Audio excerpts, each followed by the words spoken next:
Okay, is visual?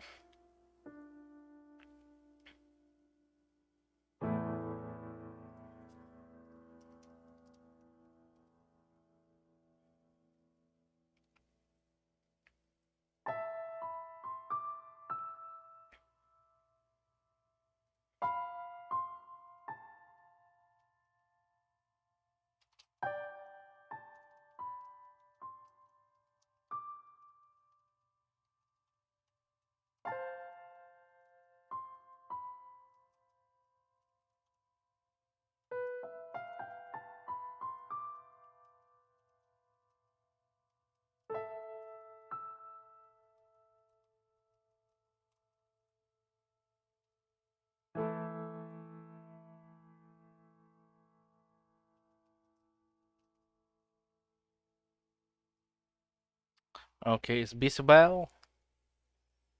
Is visible? Is visible? Must sip this tea.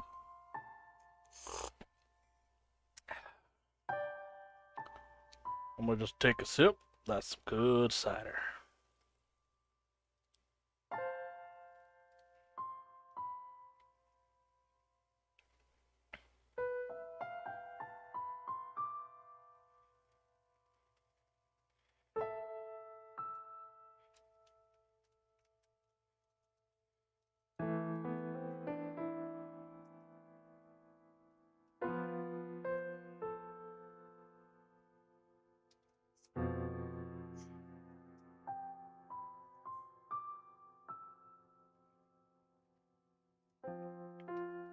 I wait for confirmation.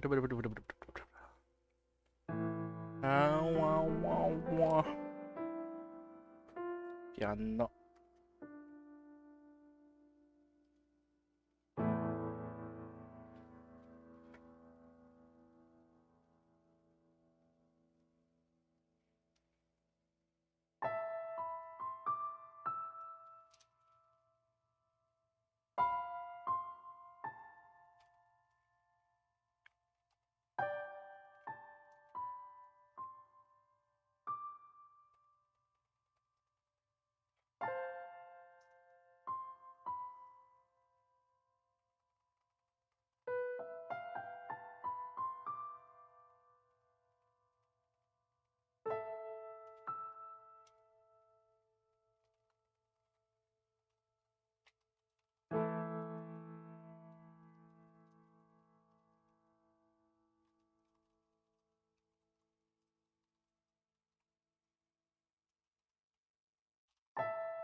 Yeah.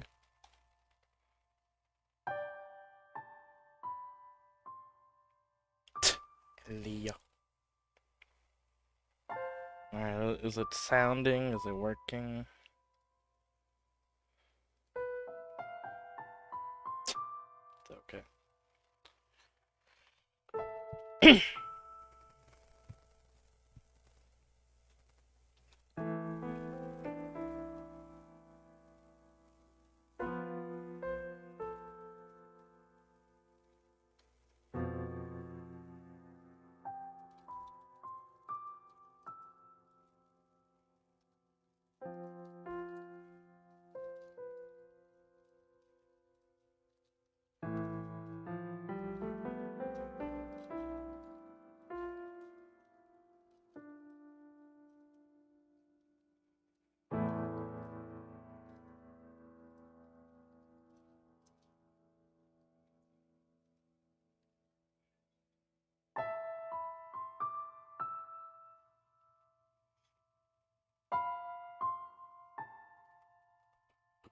DV stands for domestic violence.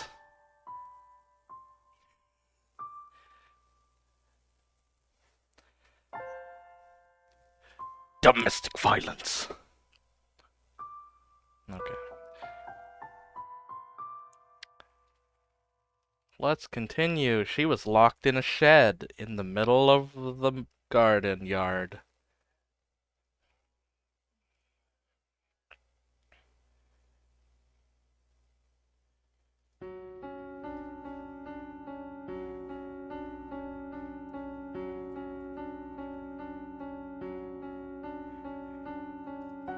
god, we got sad piano. I'm all up for sad piano.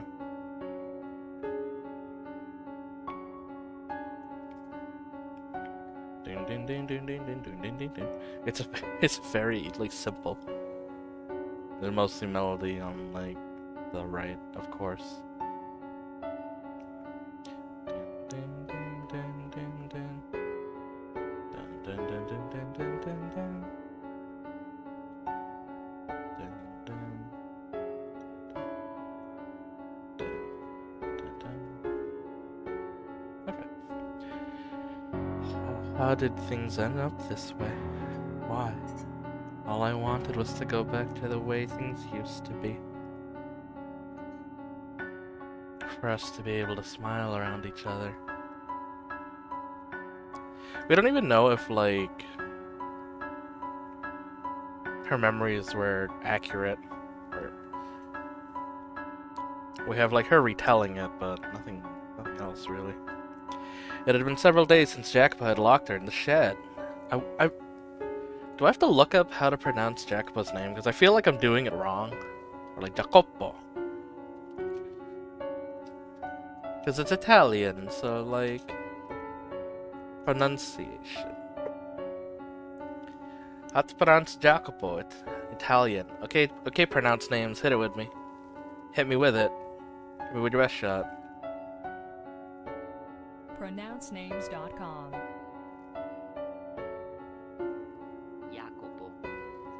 Jacopo. Okay. Jacopo.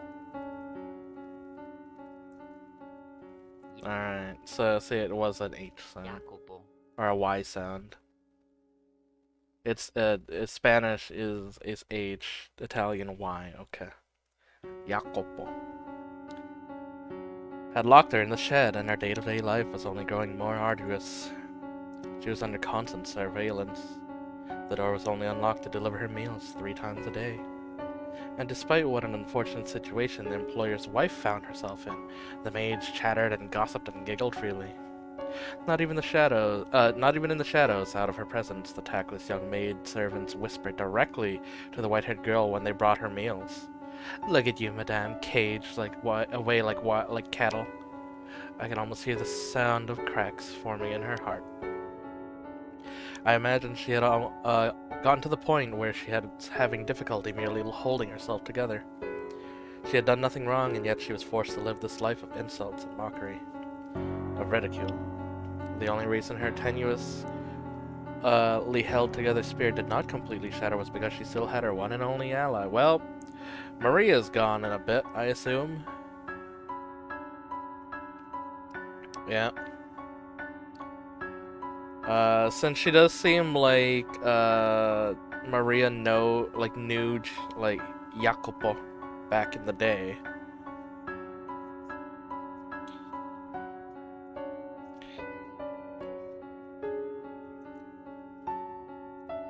The big plot twist.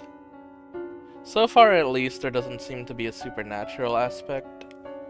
Not that there was necessarily one earlier, it was very much seemed like amnesia and mental anguish. And racism. I mean, the house does have some magicalness to it.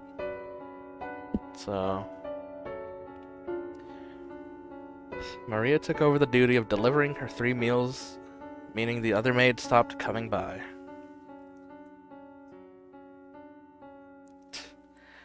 That relieved the white-haired girl's mental and emotional stress considerably. Maria became her sole conversation partner, her sole companion. She did not leave as soon as meals were finished, instead remaining in the shed with the white-haired girl for some time.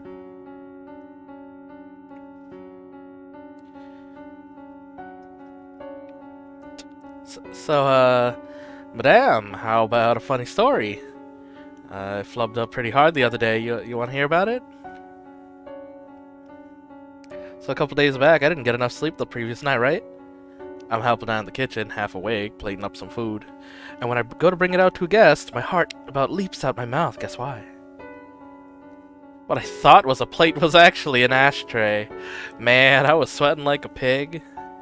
The guest didn't seem to notice, but the other maids are pale as ghosts the entire time. Just about everyone had themselves a case of the vapors. Got quite the tongue lashing at cleanup. Pretty funny, huh? Oh, did you? Sounds like a pretty bad day. Yeah. Hey, madame. I know there's not much point in telling you to cheer up right now, but I'm sure he won't keep you locked up forever. It's just a bit crabby for now. It'll be alright. Although, I guess this is a bit drastic for a temper tantrum. He did have a whole shack built up for this. I thought he was just gonna toss her into the cathedral, since they had mentioned it. I'm sorry, madame. If only I had pushed him a bit harder, if only I had a little more influence, you might not be in this situation. I thought I could be of some help, but I guess I'm not doing a great job of that. Of course not, Maria, you absolutely are. Just your being here takes a great weight off my shoulders.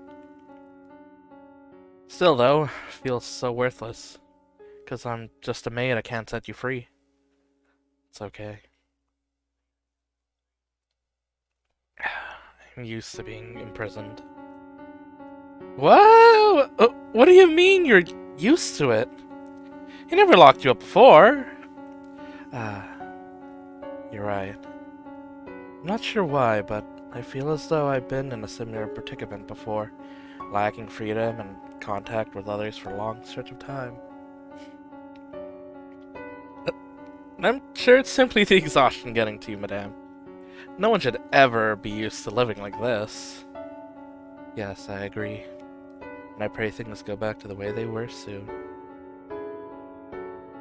Has getting mad at him never crossed your mind? Getting mad?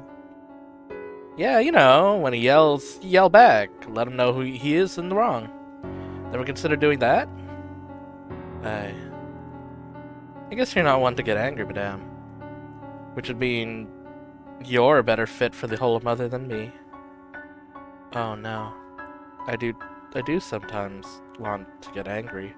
To tell you the truth, it's almost always going through my mind how, if I did raise my voice, perhaps he would listen to what I have to say.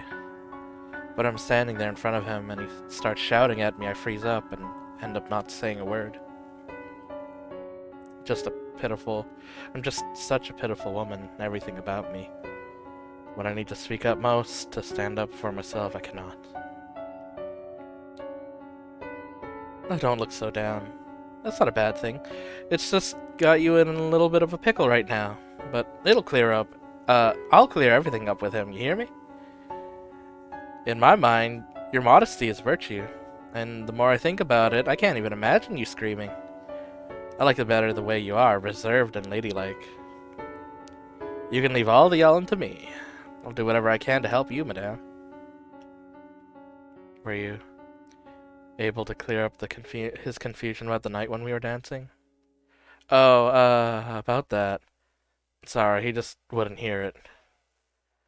I see. Well, I mean, we're also at this point not clear whether, she was the one that, talked to, Tomioso, or if it was Maria. Because he did mention, like, the perfume, which was the same as the one that Maria gave to her.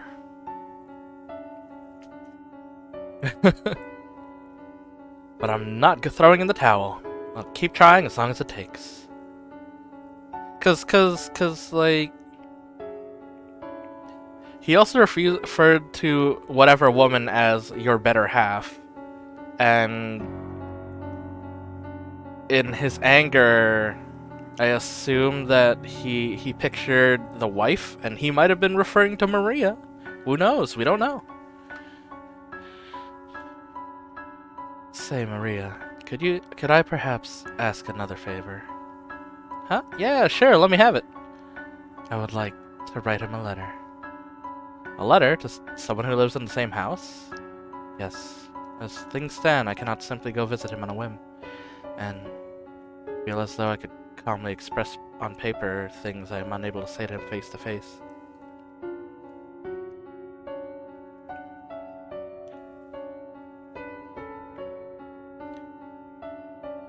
I feel as though I could calmly. I suspect I may have more luck that way.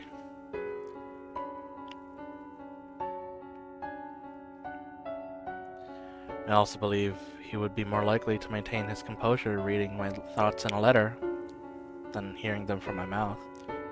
Yeah, unless he just instantly burns them. So, see, the scenario also sets up so that Maria's the only one that's gonna have this access to give, like, the letter. So, like, she's totally inframed to be the bad one. What with her being, like, her only, connection to the outside.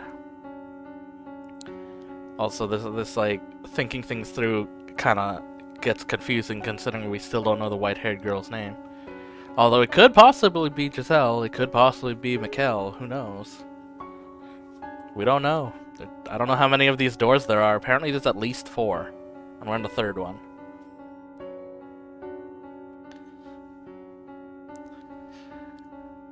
A letter, huh? Interesting. I'll write the letter which I would like you to deliver to him. May I ask that of you? Absolutely, not a problem. Thank you, Maria. You're the only person I can count on, and I mean that. Can't wait for this twist. And I'll be sad. But also expected. Why? How did this happen? Why would she betray me? I wanted to give her a decently happy life. I didn't want to get violent with her. Yet when I saw her face, when I heard what she had to say, I couldn't restrain myself. Guess when it comes down to that, no matter how you dress up, I still am a Berzati. There was never any way for this bloodline to give that girl happiness. So he's blaming his, like, Italian blood. His, like... Which, I mean, at the time in America, there was a big, like, stigma against, like, Italians and then the Irish and stuff. God damn it. Why am I fretting over this nonsense? And I'm supposed to be the future head. Flashback. An illusion. But they're dancing, they really are. And they look like they're having a wonderful time. Sure, it's an illusion, not something else. To me, it does not seem to be. Not see it as anything but 2 tiny people dancing. That's how it works. Reach out your hand and try to grab them. Won't be able to. Ah, you're right.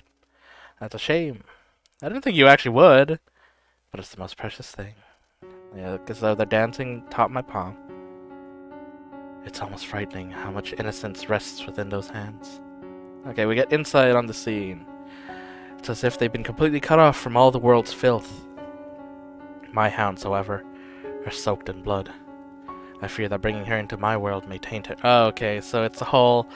Oh, I love her, but she doesn't... She'll be tainted by me, so I separate her from everything about me. But then it turns out that that's the same as pushing them away? Question mark? Like, what do you expect? Am I capable of protecting this woman's purity? No, I mean, kinda, technically yes. But she's fucking sad as fuck now. And yet, as I watched her so joyously playing, I felt as though I had gotten close to her. I was the one being a child that day. I was the one being a child that day. Jackpo, it's me, Maria. Is it alright if I come in? Maria. Fine, come in. Alrighty. Oh, we got different music. We got different music. Yeah, it's jamming.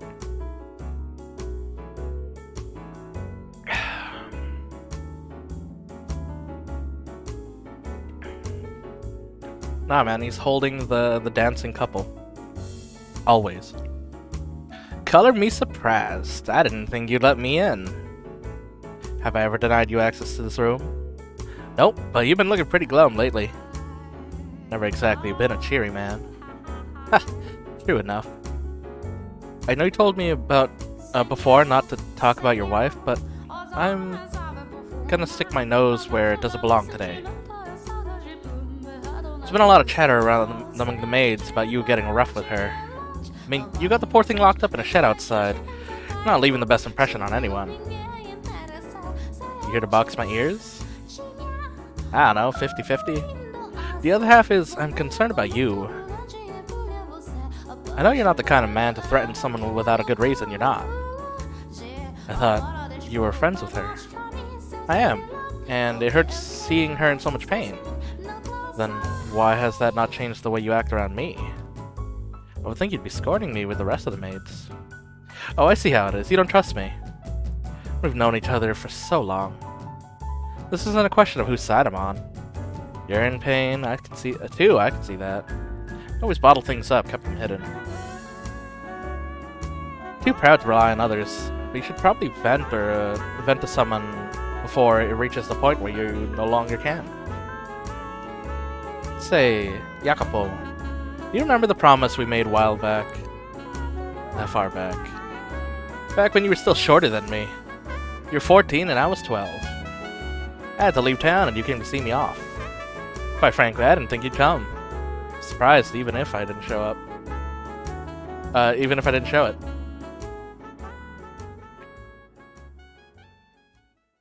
Oh, flashback. Oh no, was she in love with him the whole time? And that's how come he's trying to split them apart? Dun dun dun dun dun dun dun. I'm on to you. You can't hide. Young Maria. Jacopo. Where's your dad? Oopsie. Stop. Are you here all alone? He didn't even tell me. Ah. There's no reason you have to leave town. Oh, there's no reason you have to leave town. My old man says the Campanellas have more power. I should be the one leaving. It's not that simple. Grown-ups have a lot to consider. So don't give me that look, Jacopo. We were kids, but we kind of both started to catch on to the situation with our families, to the bonds that land held on us. Though we didn't know any of the details at the time. My grandpa owned all the land the city was built on, but he was a very conservative man. He didn't even try to spread his influence, instead opting to fortify what he already had. I don't even know exactly when it first started, but organizations were used to its administrative cities. When we were kids, my dad was the capo famiglia, and my grandfather's concierge. But just because he was an advisor didn't mean he was powerless. While my dad made the decisions, my grandpa was the only one allowed to fight him on them. Your father was capo de Cina, the China that served under my dad. He wasn't especially happy about that. So a different leader boy. But parents' quarrels doesn't affect their kids, at least. That's what I thought at the time, and what you probably thought too. But there's still a chance that we would get caught in the crossfire, so my dad decided to send me and my mom away. Off the island and to the north where there were some more prosperous areas. Thought that by sending us there, we could live our lives clean, regardless of where we came from. There's no changing what's in your blood, though. You could have told me. Or were you planning on leaving without saying anything? So let's see. So Maria's family is the bigger family. And is the boss of Jacopo's dad in the mafia hierarchy. Okay. No, it was just all decided too quickly. Why do you sound so accepting? Adults have a lot to consider? You bet they do, but you could at least let them know you're opposed to it, Maria. But no, your tail went straight between your legs as soon as you were told.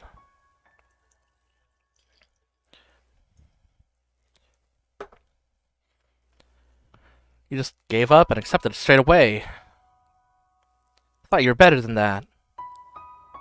You think? You think I don't know that? But I'll just be in my dad's way if I stay. I'm a kid, a girl. I wouldn't be any help if something happened. And I don't need want to need someone to protect me. Never once thought of you as a girl. You know, that's mean. Oh, jeez. Thanks, Jacopo. Now you're getting me all mushy, too. If anyone should be sad here, it's me. I'm not sad. Oh, really? You sure you're not actually torn that I won't be around anymore? You're a huge cryberry, after all, Jacobino. Hey, where have I ever cried? And don't call me that. I made you mad. Short fuse as ever, I see. You gotta learn to keep your head. You're a man and heir to the Berzati family. Berzati. You don't have to tell me. Pig-headed. You could at least listen to me once before I'm gone. Hey, Maria. Got a little time to spare? Yeah, sure, but not much. Carriage is gonna be here soon. Do you have enough for a trip to the hill and back? Yeah, I should have time for that. Because of our families, we weren't able to really able to get along with the other kids in the city, so we played a lot on top of the hill. Became kind of our little secret lair. There's an abandoned house up there, I guess an old farmhouse or something, and the kids love that sort of thing, you know? Called it Casa Nostra, our home, and we pretended it was actually ours. We do circles on the wall in chalk and used for target practice. We brought up a bale of straw and used to make shift beds. When either of us got into fights with our parents, we'd stay the night in here instead of home. In retrospect, I'm sure they knew where we were going and just let us do our thing. Oh yeah, there was this one time we were playing and a huge storm rolled in, trapping us up there. The wind wasn't just howling, it was screaming bloody murder. It was blowing so hard I thought the house might fly away. As I recall, you were crying that night. Hey Nero, you here to see me off too? Ah, there you go, wagging your tail with that dumb look on your face. You have no idea what's going on, do you? It wasn't just the two of us who had made Casa Nostra our home base, though. There was one more, stray black dog. Pretty sure it didn't actually have black fur, though. It was just really, really dirty. Ew. Ew. Of course he doesn't. He's a stupid animal. I don't talk about him like that. He's one of us. What are you planning to do about Nero? Just leave him behind? Nothing else I could do. Can't bring a dog in the carriage. Besides, you're here, so it'll be fine. You take care of Nero, right? He doesn't like me. You're the only one who can take care of him. Maybe so, but I'm not coming back. He'll starve to death if you don't figure something out. It's a puny runt. I doubt he could win in a fight for scraps. Come on, do it for me. You said you won't be coming back. Did you mean that? Are you absolutely never returning to this town? There's no telling what may or may not happen, so it's best not to get your hopes up. Better than that than the pain of getting let down. Well, I've turned into quite the cynic, huh? Maybe if I'd been born into a more normal family, I'd be in a room in a pile of dolls right now, my head in the clouds. Can't imagine you doing that, nor do I think that's normal. Well said. Oh, hey, stop that, Nero. Quit licking me. You reek. Maria. What is it? Come back. I don't care if you don't know when it'll be. Just don't say you'll never return. No one knows how things are gonna end up. Maybe my old man will gain more power, or maybe yours will. If things continue as they are, it'll be your old man. Then down the line, I will work in service of the Campanella family. And that's just fine by me. But even if that's not the future that lies ahead, I promise I will make a place for you. So Maria? Question. Do you have a crush on me? What? Kidding, I'm just kidding. No need for a conniption fit, I was just playing around. Here I am trying to be having a serious conversation and then you... Listen to me, I don't have any of those, those kind of feelings for you. I consider you a lifelong friend, my one and only friend. That's why I came to see you off, and that's why I'm telling you this now. Whether you're a girl or a boy is irrelevant. Friendship lasts much longer than some fanciful as romance, am I wrong? Haha. Friend-zoned. Don't laugh, damn it, it's humiliating. I'm not laughing at you, I'm Laughing because I agree entirely. Yeah, we've always been on the same page, Jacopo. Well, that sure sounds like you're hiding it, haha. Maybe we did fight a lot, but there wasn't one that we didn't get through. No one else understood just how lonely he was, trying to wear a mask for all the other kids, trying to fit in the happy little circle. Couldn't afford to be found out, after all. Neither of us had any real allies. Except for each other, of course. Nope. I'm glad I had the chance to play with you. If you hadn't been there, I probably wouldn't have bothered caring for Nero either. It's too funny watching him chase you around. You're a sick girl, Maria. Ha. So hey, Jacopo, this place will still be Casa Nostra even after I leave, right? You don't do anything to it, right? Of course not, it's our home. That was always the plan. Right, thanks. Though, you know, you being all nice is kinda creepy, Jacopo. It's not gonna start snowing, is it? How rude. Haha. Well, if you're gonna be like that, I'm not sure I want to give it to you. What? Give what? A present? Should have said so sooner, gimme. You don't have a shred of tact, do you? What's the matter? Come on, what'd you bring? Let me have it, soldier. Oh, Maria. Consider this a temporary parting gift. You've been wanting one of these for a while. Oh, is that a cartridge? From a Colt Navy? No way, you swipe it? Probably catch hell for it, too. Well, wow. This is amazing. I always wanted to get my hands on the real thing. It's from the one hanging in your house, isn't it? The one your dad's always bragging about? They just started selling them this year, and it's ridiculously hard to get your hands on, so I hear. Man, guns from the New World is something else, alright. Just imagining the moment the hammer comes crashing on the back just sends chills down my spine. Yeah, it's a revolver. You sure you're a girl going crazy over a bullet cartridge? What's the big deal? I like what I like. You'll get in trouble if you don't put this back, though, won't you? Don't worry, I'll return it when you return. I won't tell anyone I gave it to you. Okay. Well, I guess I'll take you up on that, then. Thanks, Jacopo.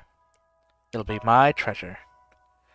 This goes without saying, but don't you lose it. I'm giving it to you as a symbol of our friendship. No matter how far apart we may be, or how much time may pass, or how things play out with our families, we will always be friends. That cartridge symbolizes that promise. It's a promise, Jacopo. Our families may outwardly hate each other, but I'll always be your friend. I'll always be on your side. And don't you ever go back on those words. I swear upon this glorious cartridge, this historic land, and the names of my ancestors, I shall not make myself a liar. I trust you, Maria. We'll meet again. Maybe many years from now, but that won't change a thing. Our friendship will never fade.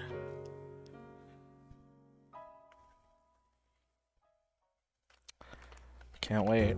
Can't wait for this. God, you were so adorable back then. And short to boot. But now you're hardened so much. I was flabbergasted when I next saw you. Dressed all fancy from head to toe.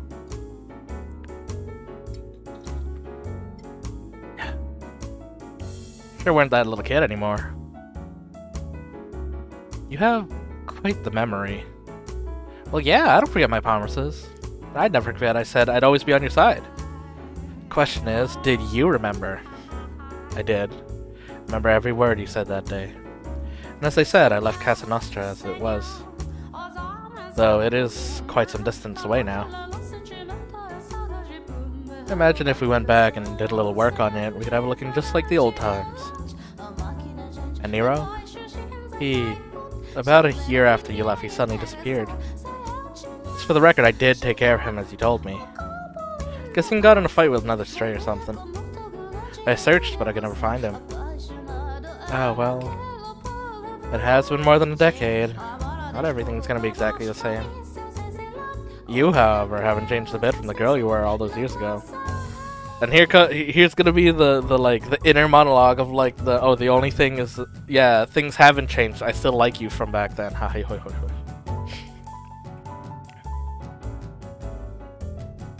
Neither have you. Sure, you seem different on the outside, but at your core, I still believe you haven't changed. At all. Still the same old Jacopino. Could you not call me that? Haha. I have changed quite a bit, unlike you, and I am well aware. Say, Jacopo, do you consider me supportive of everything you could have said? Of course you are. Constantly supporting me, past and present. You are the proof of the existence of a kind of friendship that can transcend gender, blood, and any such distractions. You know, it's honestly kind of bizarre seeing you without a stick up your ass. Wow, harsh words. Come on now. Hear me out. You almost had me.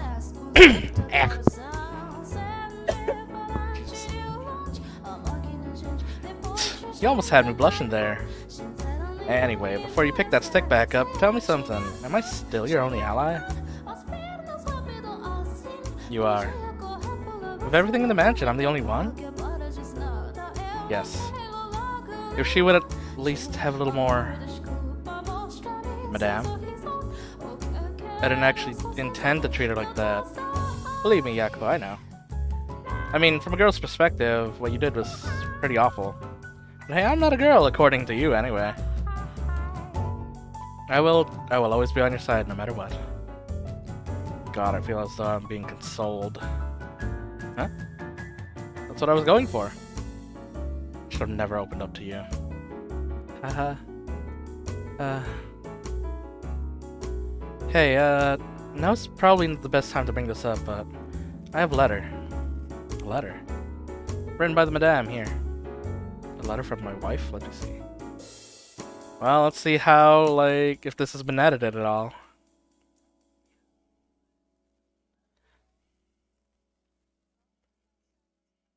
What the hell am I reading? I was considering keeping it a secret, but having seen it, I thought hiding it from you might only hurt. Well, the fact that she said I've seen it, it's like means you opened that shit.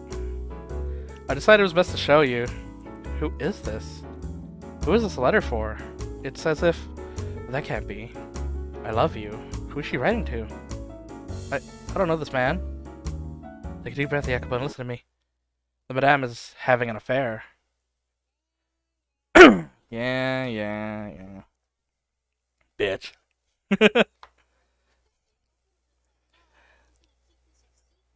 Yeah. After she established, like, oh, I'm your only friend, right? Haha, you'll never, like, distrust me.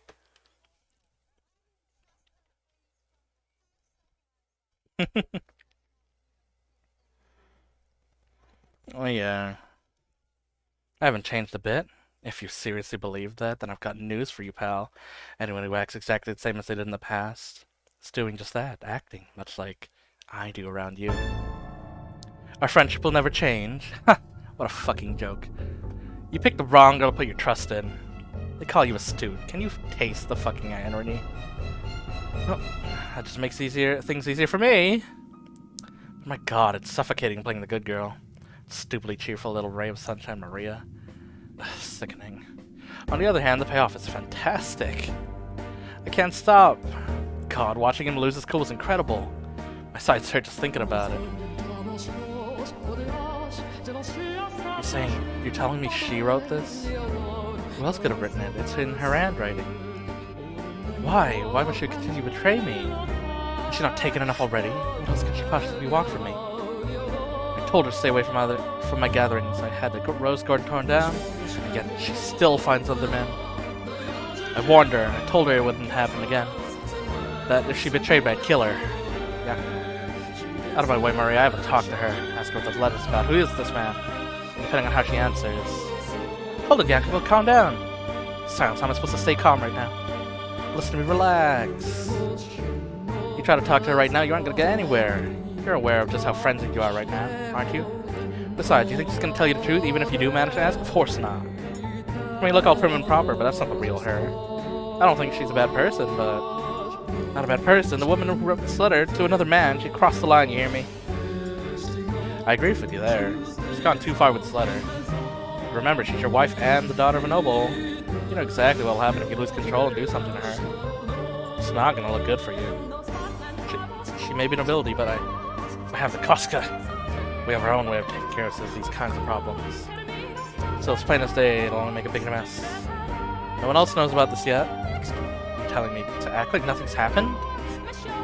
Want you to blatantly disrespect me?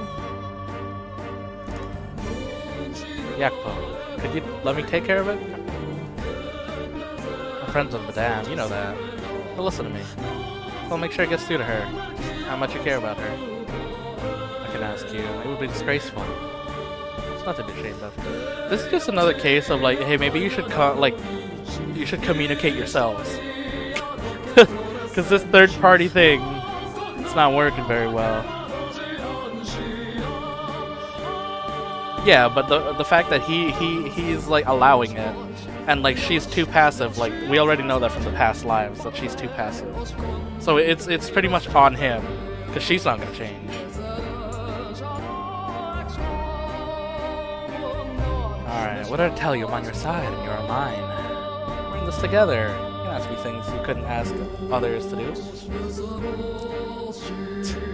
I have tight lips. Anything you ask, I'll keep absolutely under wraps. Damn it, you're right. Yes, you're right. Well aware that I always lose myself in her presence. If I try talking to her now, I probably will do something rash. Yes! Probably. Make sure everything works out, okay, Ad? You and the Madame can go back to the way things used to be, so you don't have to suffer anymore. Take care of it. I'm the only one who understands your pain. I'm the only one that can help you out of it. Yeah. Don't make that face, Jacopino. Thank you, Maria. Please, let her know that even if she is seeing other men, and even if she does silently mock me for not being of noble blood, that I still love her. That I don't want to raise my hand against her. Well, you love her, that's a riot. You're too busy chasing your stacks of paper. You're not what it takes to truly love a woman. I will say though, I was surprised you lost your head that badly. Quite the little crush you got on her. You could just sit down and talk to her like a rational human being, and presto, all your problems would be solved. You can't even manage that, which is why you're in this predicament. Once you're convinced of something, Jacopo, you never let go of it. She's too timid to speak for herself. Sorry, Madame. Got nothing against you. Just didn't expect things to go quite so well. So stop it now. Not when I've got this much momentum. And also watching a pretty girl like you break down gives me goosebumps. Still convinced I'm the only person you can trust. Meanwhile, in the house, how did you react to the letter? Well, yeah, about that. Would he not take it? Oh no, he took it. Just, don't feel too bad about this, Madame. He said he's too busy with work to toss the letter aside. Told him to make sure he writes you a reply, but he hasn't got around to it yet. See, that's a shame. Kills me to see you like this, Madame. I don't get why he has to be so heartless. That would take a little bit of time of day to read the letter you pour your soul into writing. It's unacceptable. Sure, he really is busy. Not throw it away, did he? Imagine he means to read it when he has more time. Is everything he's done to you still think he means well? Like, have faith. My timing is poor, that's all. Believe in him. I believe that one day will come when he gives me attention again, as he did before. So, could I ask you to believe with me, Maria? Have faith that he'll once more show me his love? That mine will reach him? Something tells me that it'll all work out if you pray for it. Yeah, okay. You're fine with me praying, I'll pray. I'll get down on my knees for you, Madame. I'll have faith. Thank you. I would like to write another letter when it's complete. Could I ask you to deliver to him? Give him as many as you want. As many as it takes to get for you to get through to him. Well, really ought to learn not to be so trusting, Madame. Take a real close look. See exactly who it was that ground your happy little life into the dust. Thank you, Maria. I'm the reincarnation of the Mother of God. Oh God, I can't hold back the laughter. It's a stage of your own creation. We didn't have enough actors, so the playwright had to take the role on herself. That only adds to the excitement. Yes, this is all my masterpiece. Just ignorant puppets dancing to my tune. From the first shot to the last, blind to whose finger is sitting on the trigger. Listen to me, Jacopo. Try to keep your head. I saw the Madame meeting with another man behind your back. You know the ark in the rose garden? Far side out of sight? Makes it a perfect place to hide. I saw her back there. The looks of it, the madame is having her meetings with one of the men who comes to your business gatherings. They don't act like they're just friends, but just to be clear, I don't have any solid proof, so it'd be best if you didn't mention to her yet. You wouldn't want to start throwing accusations only to find out too late. It's all a big misunderstanding. I'll get to the bottom of it. So I think the madame might have her eye on several men. Being a woman, I can tell these things.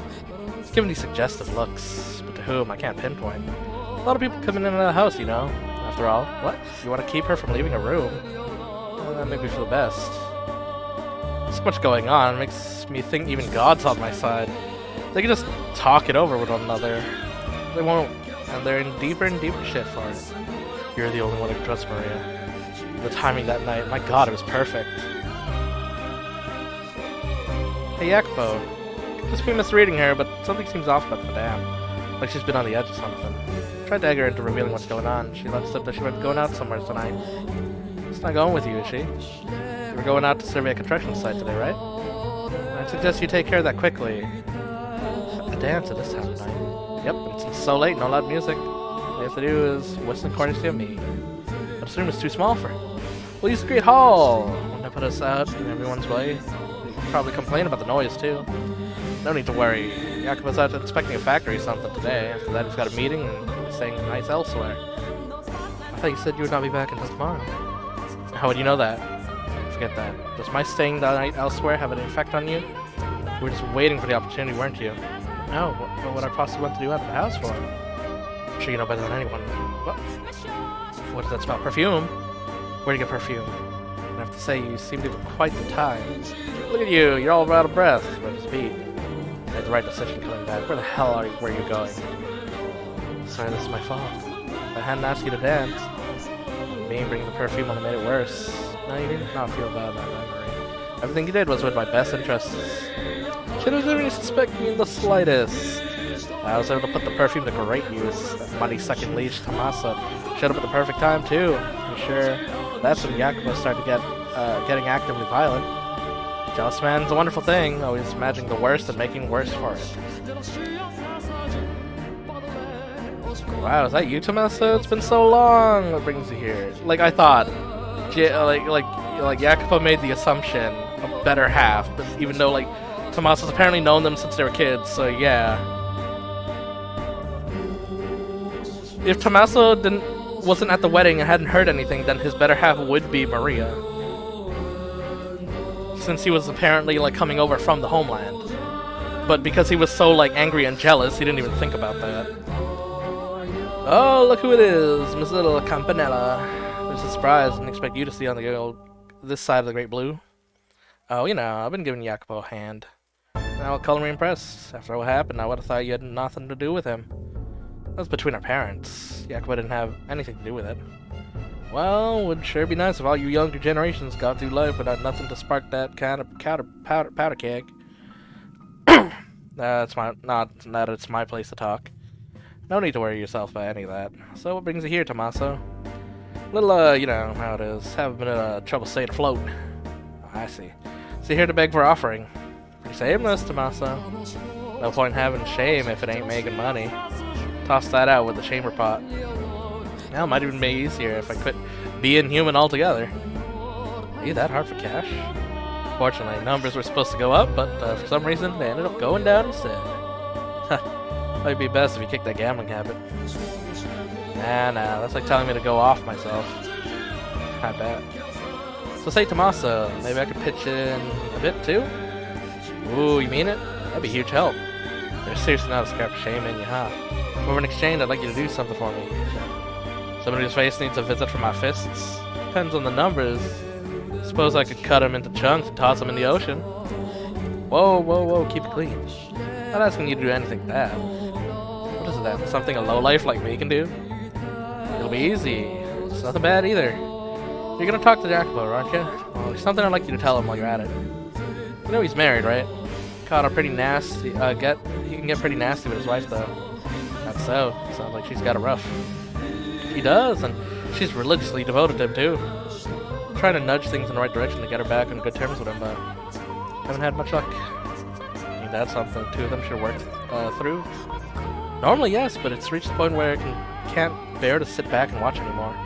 I don't like seeing the two of them in pain. I want to do something for them. How noble. You're pretty devoted yourself, little lady. I'm not important right now, just doing the right thing. Well, the thing is, Yakupo won't hear a word about it. I figured maybe you, being a man, might be able to get through to him a little bit better than me. I doubt he'll listen to me either, to be honest. Come on, you used to be real close, though.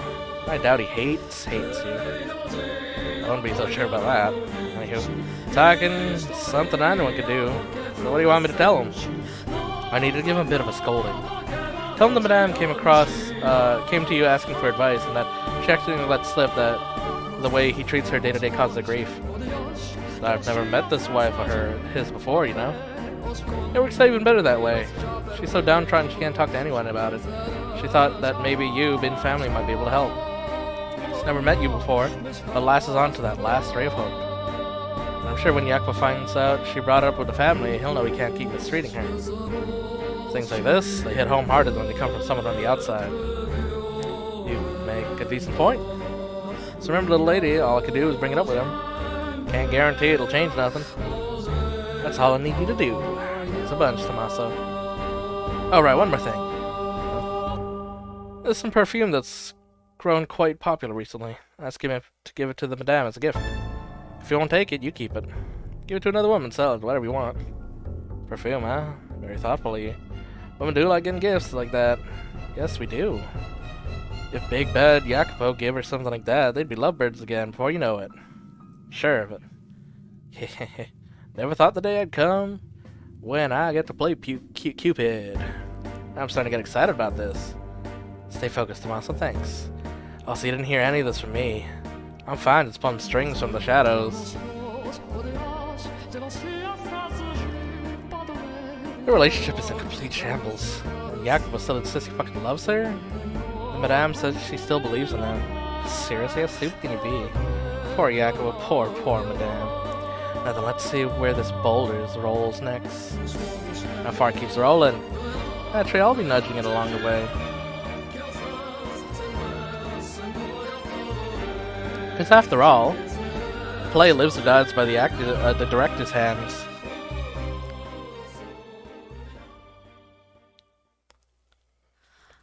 Alright, next act. Act 5.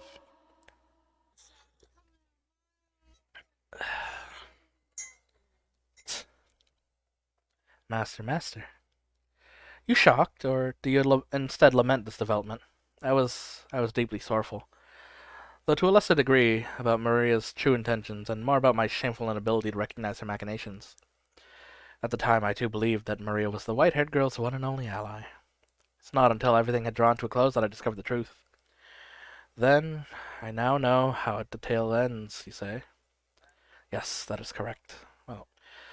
Well aware that it was not the case, I told you the story in a way that suggests she was on the white-haired girl's side.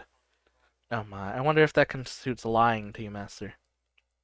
I merely wanted to present the events to you in order, starting from the beginning, when Maria's ill intentions were still veiled in shadow. I wanted you to know the same feeling of consternation I had experienced. Unreliable narrator. The white-haired girl continued to write letter after letter. They were all addressed to her dear husband, detailing her every persistent love and her desire for the relationship to return to it had once been. My beloved, I am sure your hands are quite busy right now, but that is fine. It does not change my love for you. Do you remember the day we went out together? It was perhaps the most wonderful day of my life. I had a truly incredible time.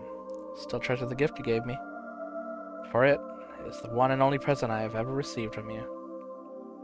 That reminds me, Maria tried to teach me how to dance. That will ever progress beyond being laughably bad, though. It would be nice if someday you and I could dance together. Perhaps even when you have a little respite from work, we could go out again, maybe take a carriage somewhere in a little far away. Then we could dine at a restaurant more to your liking. Although I think the cuisine at the other restaurant was exquisite, personally.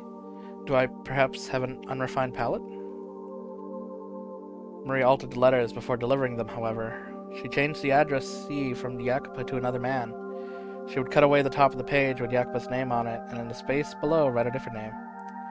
She could not have mimicked the white-haired girl's handwriting for a full-length letter, but Maria could take a single name and look adequately similar. And it would, after all, be quite difficult to notice minor discrepancies in such a small quantity of text.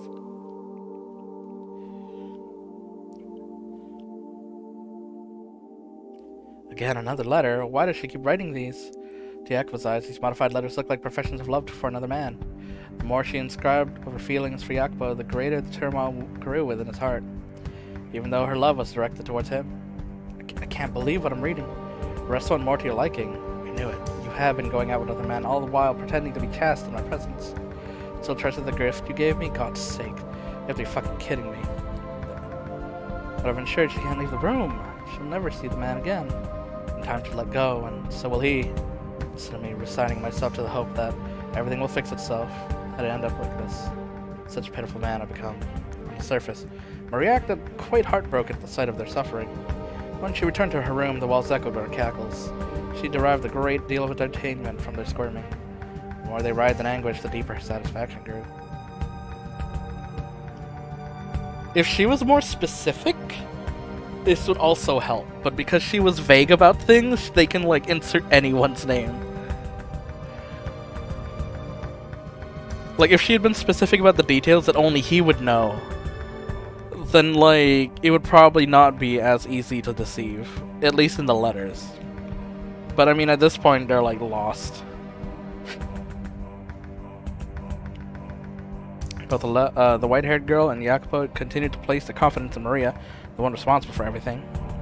The white-haired girl had never possessed a sense of distrust, and so she took everything Maria said as truth, continuing in her agony to write Yakuba letters. Letter after letter after letter. Beloved, are you still tied up with your work?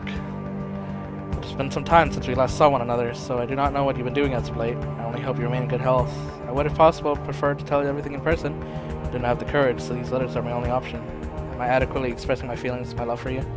If you do have time, I would appreciate a response. You're never gonna get a response, though. Not as long as I'm intercepting them. There's no way I'm allowing these or your love to get him. I could just stop reading them. It would certainly make things easier. But if I don't, my imagination will run wild, fantasizing about her writing about to this other man and what she might be putting in her correspondence. I'd be better off knowing the truth than torturing myself with fantasy. It's the better option. Except that's literally what you're doing. Yakuba accepted every letter Maria delivered without fail. He would merely nod as accepted it, his face contorted in discomfort, and then pore over the text when he was alone. I assume he did not want her to see his heart sinking into darkness. He put his trust in his wife rather than Maria. If he put his trust in his wife rather than Maria, he would have certainly been able to realize the letters were directed at him, despite the altered recipient names. Everything showed had concerned him, after all. How could someone else who had lived an isolated life as her have so many identical experience with two distinct men? Why could he not find it in himself to trust her? Perhaps doubting her was simply easier. You're in position. Would you trust her? Would you maintain faith in her? The woman who had waited so long? Would you believe the feelings she professed to you were genuine? She continued writing letters day after day, week after week, without hiatus. She had, by and large, run out of things to say, but that did not put an end to the letter writing. She simply repeated what she had written before. Nevertheless, they did not see one another in person. The white-haired girl, forbidden from leaving her shed, could only wait for her husband to pay her visit. My beloved, there's a little bit of a fog out today. Feels like this reminds me of my home country. I was born on an island perpetually covered in thick fog. Not saying I would like to return, but I'm thinking about it does make me feel rather homesick. Does that happen to you?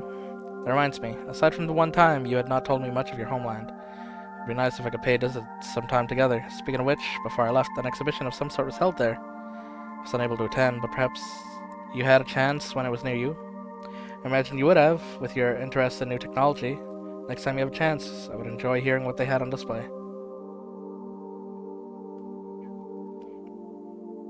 Where's my log? Backlog.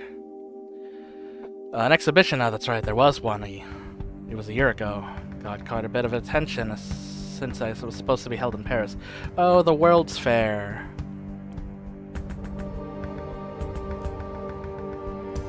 I was busy preparing for our wedding. I had no time to attend an exhibition.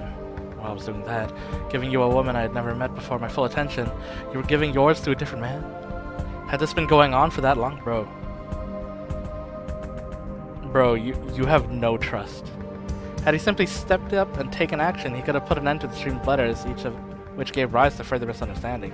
He did merely ask the white-haired girl in person to whom the letters were addressed whether they were described as true, and the twisting threads of confusion would have been unraveled. But he made no effort, instead relying on Maria to serve him as his intermediary. I feel as though I have now, at long last, come to understand just what kind of man Jacopo was. While he had a great deal of pride in his capabilities, he had far less confidence in himself as a person. If he'd had faith in himself, perhaps he could have had faith in his wife as well. Had his pride not been twisted, perhaps he could not have been afraid of being hurt. Indeed, he was afraid of being rejected by her, afraid to face a reality where his beloved partner scorned him, where the woman he loved laughed at him disdainfully.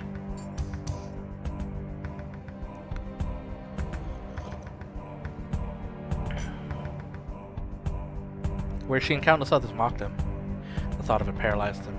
The environment in which he had been raised played a significant part in this state of mind, I expect. Occasionally, the name of the letter would change. Maria was making the white-haired girl out to be having affairs with multiple other men. She could never do such a thing, of course. But Jacopo, thinking Maria had to be his only ally, believed everything she said. If I could figure out who this man is and where he resides, I could make him tell me every detail about his relationship with my wife. But what if that information was public and as a result, if news of her infidelity spread, and were to reach the Cosca?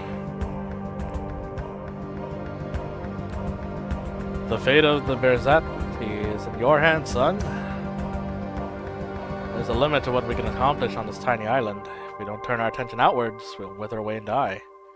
Not just this family, this whole land will itself famished and emaciated, defenseless against invasion as we waste away. I won't stand by and watch my homeland crumble. Sure, our methods may be crude, and not always worthy of praise, but they produce undeniable results. The unfortunate thing is, the previous Capofamiglia was an incredibly reticent man. Took all he had to merely preserve his small chunk of the world. But I'm not like that, and neither are you. The most I can do is lay the foundation to make it easier for you to work, which means everything rests on your shoulders. Both the future of the Berzatti family and the future of this country. It all falls on you. The marriage is happening too quickly. It would be madness not to hurry given the circumstance. You should be well aware of that. We need the Berzatti name climbing the social ladder in short order, or we're going to have everything ripped out from underneath us. If the woman isn't to your liking, you can find another one, that is. She'll only grow to be, she's only going to be your wife in name. But listen to me, son. You must not allow her to fool around. What are the most vital things in our society? Money, power? Yes, those things are important. But what matters most is respect. No one's going to follow a Capofamiglia they can't respect. They try to undermine your authority. When something deems you weaker than them, courtesy goes out the window. That's a judgment that's near impossible to overturn. Betrayal spreads like fire through a forest. Once that flame's lit, the both of us come crashing down. Let's not let anyone look down on you. Let's not let anyone think you're the kind of man a woman can walk all over. Thanks, Dad. This is also your fault. By any chance your fiancée is ever unfaithful to you, kill her before anyone finds out. Your place is above others. Climb to the top. Never be content with someone above you, and never forget the weight you carry on your shoulders. No pressure, though. This is your responsibility. The fate of Berzatti is in your hand. The fate of the land on your shoulders. Kill anyone who stands in your aim for the top. Poverty is the root of all evil. Flaunt your money. Don't show weakness to others. Trust no one. Respect.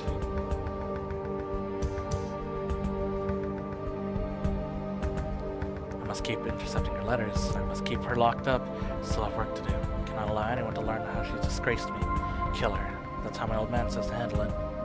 It's the last resort. It's not yet. God damn it. It's downright wrong. I may even be having these feelings for someone. Fuck, dude. Master, your carriage is waiting outside. Have you coming along? Coming along? Oh, that's right. I had an unexpected schedule today. Be right out. Have him wait.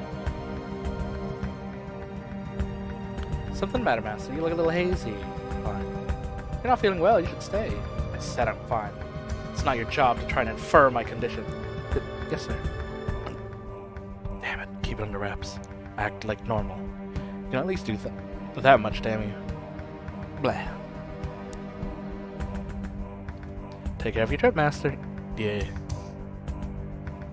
It's not the usual coachman.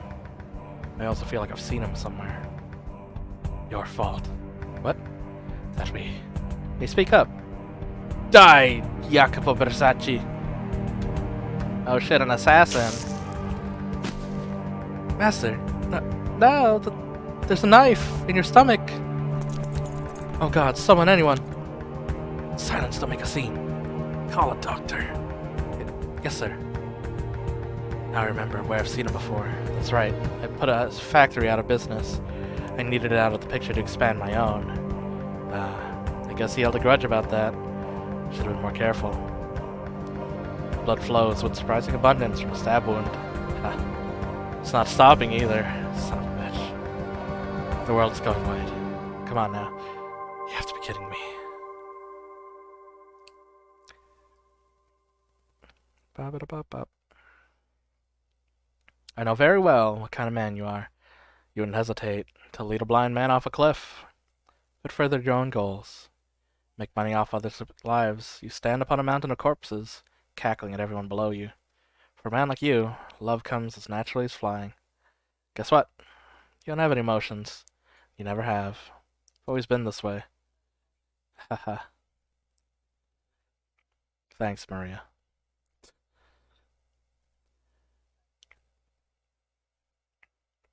My childhood, day after day, was a mockery. You're just a bunch of You're just a bunch of nobodies trying to pretend your name means anything. They would say, sneering and glaring. Maria treated me as an equal, but she was the only one. I wanted to show them up. And to do that, I had to rise to the top. Or at least high enough that I could laugh at them. My old man wasn't the only one who wanted that.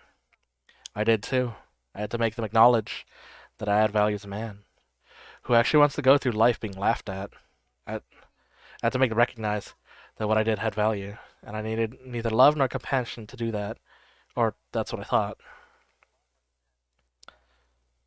And then he was struck by Horny. In the beginning, I only ever intended to use that woman. Simply needed her to build a name for myself. When she served her purpose, I could simply cast her aside. That's what I thought. Rather, that's what I endeavored to make myself think. But deep down, I felt bad for her. I pitied this woman who had never been made to marry a man, who had been made to marry a man she had never met before. For sure she really wanted was to have a regular marriage with someone she loved. But because her family wanted to cling to their name, she wasn't afforded that opportunity. I wanted to do something for her. Didn't have to be anything grand. Genuinely wanted that. The day of our wedding was when I first saw her. Her face, partially obscured with the veil, was gorgeous. And crucially, she was smiling at me. I expected only gloom and despondency in her eyes. But instead she smiled. The moment I saw that smile, I wanted it to be a permanent part of my life. I truly did. I wanted to ensure she always had a smile on her face. Well, the road to hell is paved with good intention. Stabbed! I'm alive, damn it. I feel nauseous. What time is it? The world's a blur. So hot. You mustn't get up. The doctor said bacteria entered your body through the wound. Because of that, you have a very high fever. What are you doing here? I was told you'd been badly wounded, but thankfully it was not fatal. How'd you make it out of... Pardon? Oh, I see. Maria opened it. Would you like some medicine to reduce the fever? Should help you feel better. Yes. Stay by my side for a little longer. Is there anything I can do for you? You can ask me anything. My hand. Your hand? Could you hold my hand? If you don't want to, that's fine. Like this? Your hand's quite cold. Probably feels that way because you have a fever. Yes. Done some regrettable things to you. Please forgive me. To tell you the truth, from the moment I saw you, I felt like you were what I'd been searching for my whole life. Laugh if you like, I felt like I had finally found you. But I couldn't act around you the way I honestly felt. You should get some sleep. Can you keep holding my hand until I fall asleep? If you don't want to, that's fine. Your hand isn't yours. Thank you. You appear to be quite delirious, Master. Those are things you should be telling your wife, not me. Yeah, he imagined it was the white-haired girl, dang. It was all a dream. Of course it was. It wouldn't be that easy. She would never come out to my room. It's involved with other... Bro, she would never come out your room because she has no backbone and you locked her in this fucking shed.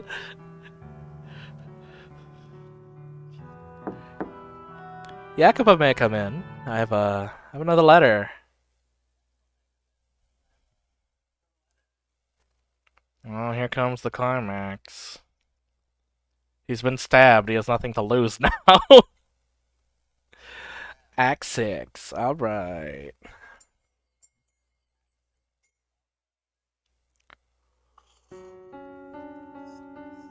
Lamau. White-haired girl's persistent letters did not prove anything. Let somebody stoke the flames of misunderstanding.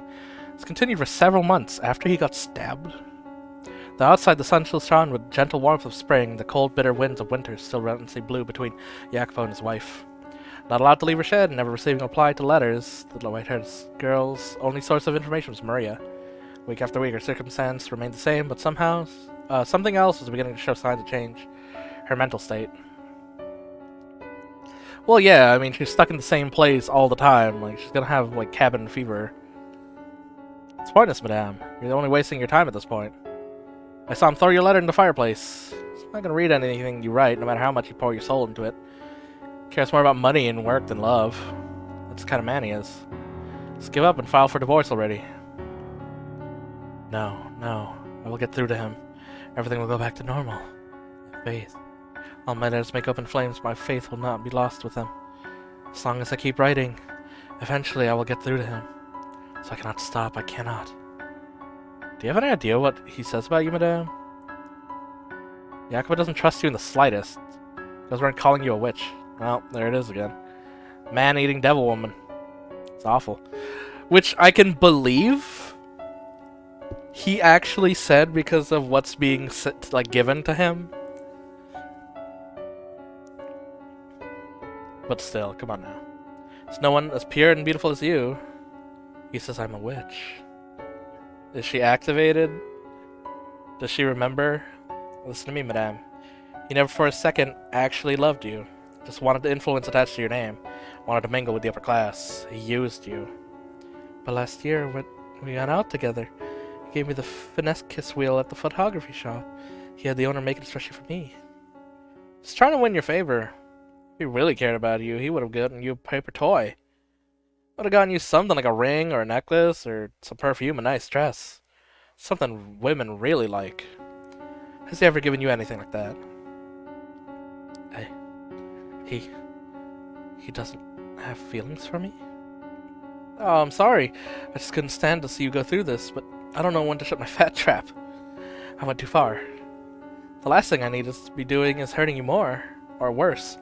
You know, for everything I've said, your unwavering dedication is really impressive, madame. I know I've suggested you get a divorce, but to be honest, part of me doesn't actually want you to split up. Despite knowing you're staying with him is causing you pain. Made it this far, I'd like to see you make it all the way. Maybe he actually will start paying attention. Your sweetness can melt even his heart of steel. Yes, you're right. I'll keep waiting, I'll keep writing. I will not divorce him. Yeah, alright. So please keep delivering my letters to him. You're my only remaining connection to the outside world. Oh yes, one more thing. If it's too much trouble, could you tell me how he has been and what he's been doing lately? I do not have much else to write about, so if I could at least relieve him of some of his work-related stress. I am his wife, after all. Wife's wife.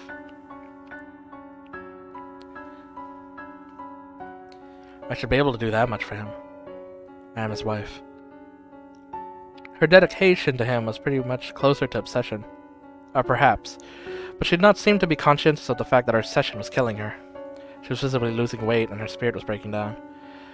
It is said that emotions fade with time, but the opposite can also be true. The act of waiting, for fervently believing for so many months despite the object of one's affection not returning them, can tear apart a person's heart, crush their soul, and shatter their spirit. No matter how radiant or how thick-skinned they may be, with enough time it'll wear anyone down. No one's immune. Cabin fever. Pointless, Jacopo. Wait all you want. You won't get back there. Why are you waiting? Just go downstairs. Just... She's gonna be writing letters. She could at least write one for you. Looks so pure, pretty as an angel. But God Almighty, is it only how she looks? Changed a bit. What, have I? The old you would have been yelling and screaming, chomping the bit, and going storming in on madam. Now you just go quiet. Just a little tired. Break it off then. What? You've already made a name for yourself in high society. Nobody's gonna suddenly start ignoring you. You got more than her family name to good use. You more than put her good family name to good use. Put it in your own words, it's no longer necessary. This isn't something I really want to say. The madame has never liked you. She was married off to a total stranger and forced to leave her home. I'm sure she felt alone. She sought companionship of other men. Anyone who wasn't you probably seemed quite attractive to her. So, without getting violent or threatening to kill her or anything, just end it already, quietly, without a fuss. It'll be easy for you that way. I cannot.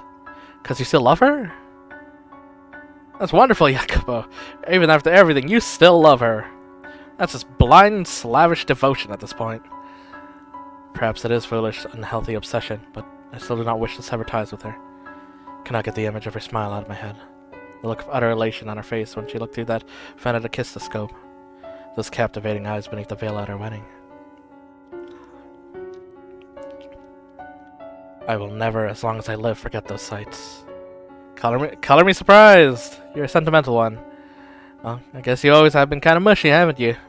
True to your heart, despite how you may look. It's not a bad thing, though, in my book. There's nothing but pain in it for you, you know. There's nothing but pain in it for you, you know. But all you can do is wait until she stops writing. When she stops writing is when she dies. Actually. But don't worry, if you let off some steam, I'm all ears. If you need to let off some steam, I'm all ears, and I'll be here for you until she breaks it off with the other men. No, that'll be not necessary. What? I know very well that things cannot continue as they are forever.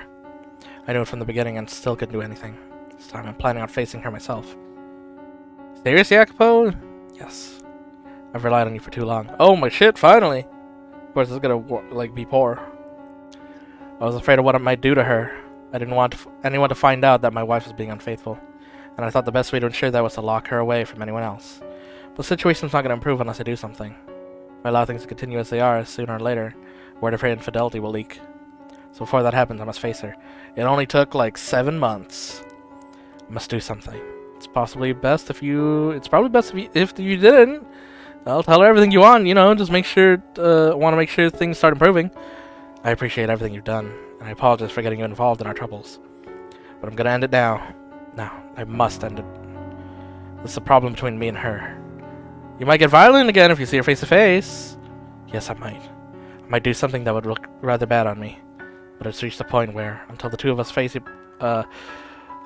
up to each other, it's never gonna go away. It took me far too long. I wasted too much time trying to find myself. I see. You'll need a way to break the ice then.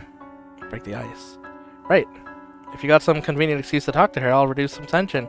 Make it easier to bring up what you want to bring up, right? Here's an idea. The Transcontinental Railroad you've been funding. That's supposed to be opening up pretty soon, right? Yes, it is. There'll be a message by telegraph when that happens, right? You can ask her to be there to hear it. And then you can invite her on the first train. Put your heart and soul into the project, and it's finally being realized. It's gonna be an amazing day for you, and a day like that's ripe for good things to happen. It's gonna be the accomplishment of a lifetime. Don't look so down in the dumps. You're sending trains across this massive continent, carrying on them people of this country's dreams. Who says you can't stick a dream of your own on it, too? Right. Yes, you have a point. A railroad that spans from coast to coast. She's a sickly girl, which makes long trips difficult. But this new rail system should make them less straining. It will allow me to show her the world. Yeah, that's perfect. I'm getting excited myself. It'll go great, I'm sure of it. Yeah.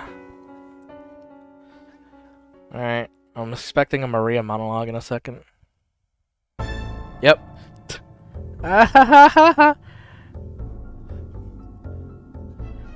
Oh god, my fucking sides. Seriously, they're a goddamn riot, the both of them. They keep on trusting me and keep getting hurt. They don't have to be going through any of this. My god, Marie, you're terrible, and these people call you the Holy Mother. I bet the real Mary's rolling around in her fucking grave. Ha. Now, I must say I wasn't expecting you to make a move, Jacopo. A shame that. Scorpion loser paralyzed by insecurity is a better role for you. If they do end up figuring out, tough shit. Doesn't hurt anything, just takes away a bit of my fun. I don't understand why he's so infatuated with this railroad, though. I mean, I do sort of get romanticizing steel, but my kind of steel is a little smaller scale. What the fuck does that mean? You fucking the cutlery? What's happening?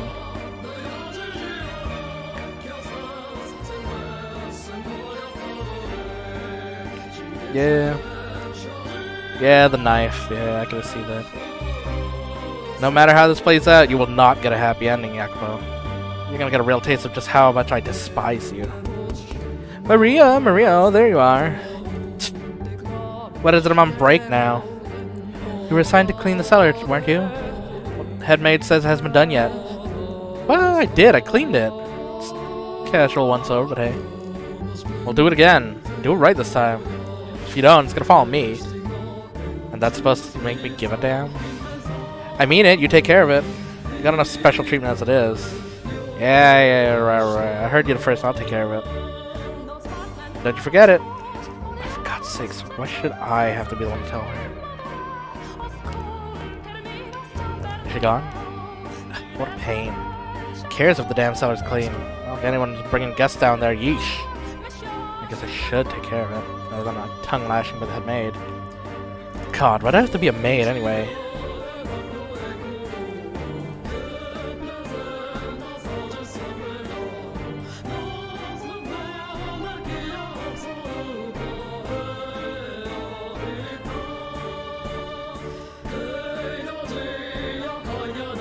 What a dank place! Yo, this shit dank, yo.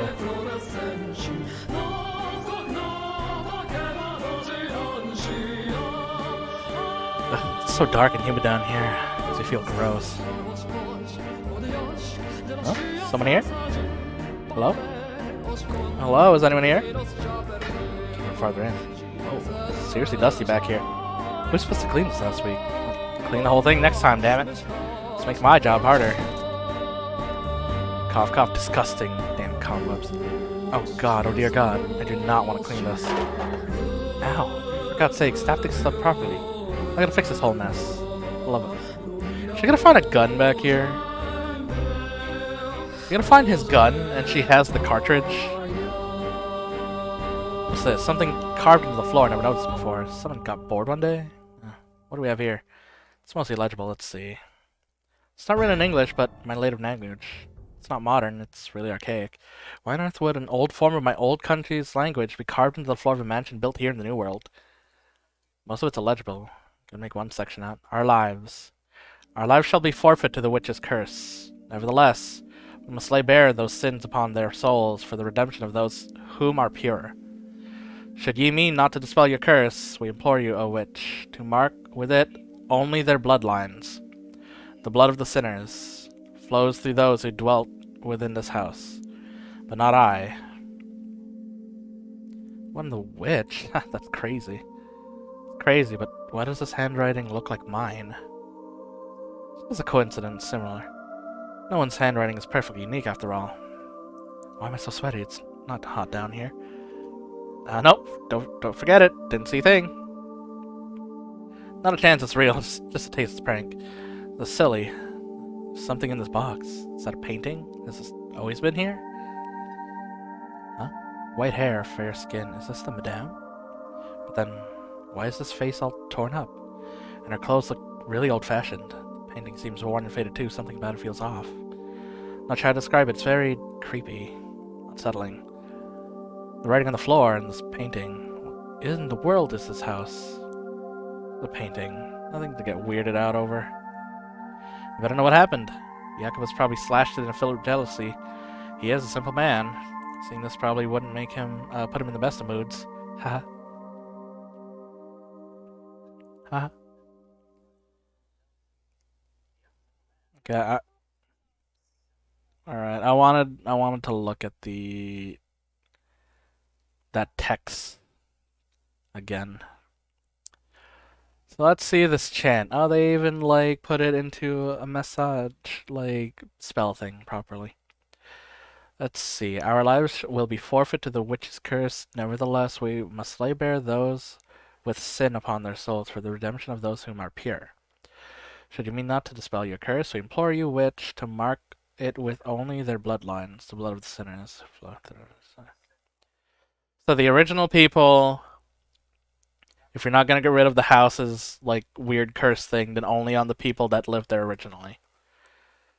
So the question is, how far back are we gonna go? Like, are we going further into future to go back to the beginning later?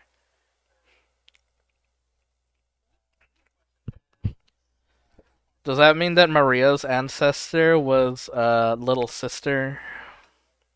Who knows? We don't know. We don't know who else is involved in this curse shit. We don't know who are the players in this sin fest.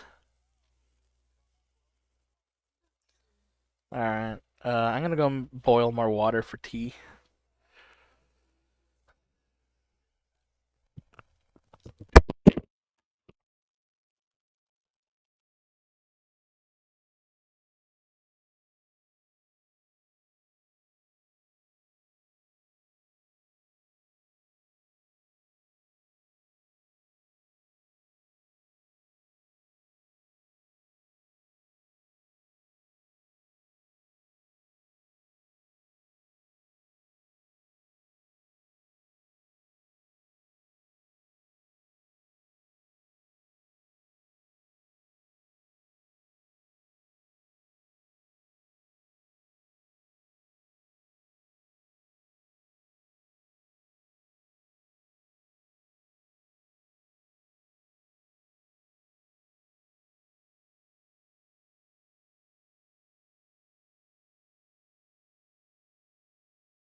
Okay.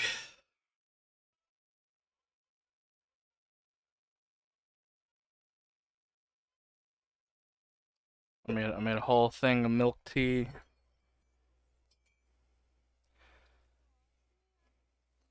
Which is I got lazy and I tossed it all in the pitcher, the pitcher kettle thing, because I don't give a shit.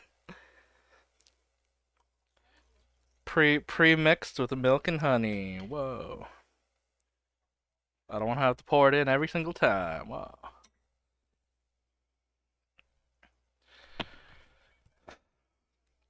What was that? Is someone there? The door is open? Nobody's there. What's this? A painting? Could have left it here. Oh no. Is that me? What? But my face has been cut. No! Why would someone have this painted? Just to do this? Why would... Who would do such a thing? Oh no. You're like a witch, my dear. A demon. Your very presence brings misfortune upon others. You're cursed. No, I'm not. I am not. Was it you, Jacopo? Did you have this painted so you could destroy it? Do you really despise me to that extent? Why do you... What did I ever do to make you hate me so? Why? Alright. All I'm doing is waiting for you. Worthless tramp. Are those ears only for show? This house has no need for a garden. I always thought you'd have at least some sense of taste. Silence all your fault, every last thing. Say goodbye to your freedom. I'll kill you. Does this mere act of waiting impose upon you? Does my mere presence pervert you? Well, can't wait for her to commit suicide the second he comes down there to help. Would it be better if I were gone? There it is. Would it be better if I left this mansion? If I left you? I don't think I could wait much longer. There's no end in sight. I can't take it any... There's no end. No. I will set a deadline for when I give up waiting. The project you pour your heart and soul into is complete. When the railroad opens, I will be finished waiting. And then it's over. Well, it's gonna be like, oh, it's the day, I'm gonna go invite her. Oh, she's dead. Oh. Oh, no.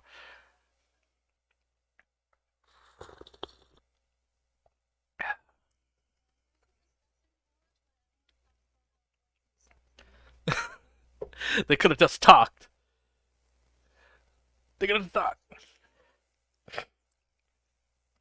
If they had any outside, like, talk without Maria having to be there, would have all been solved.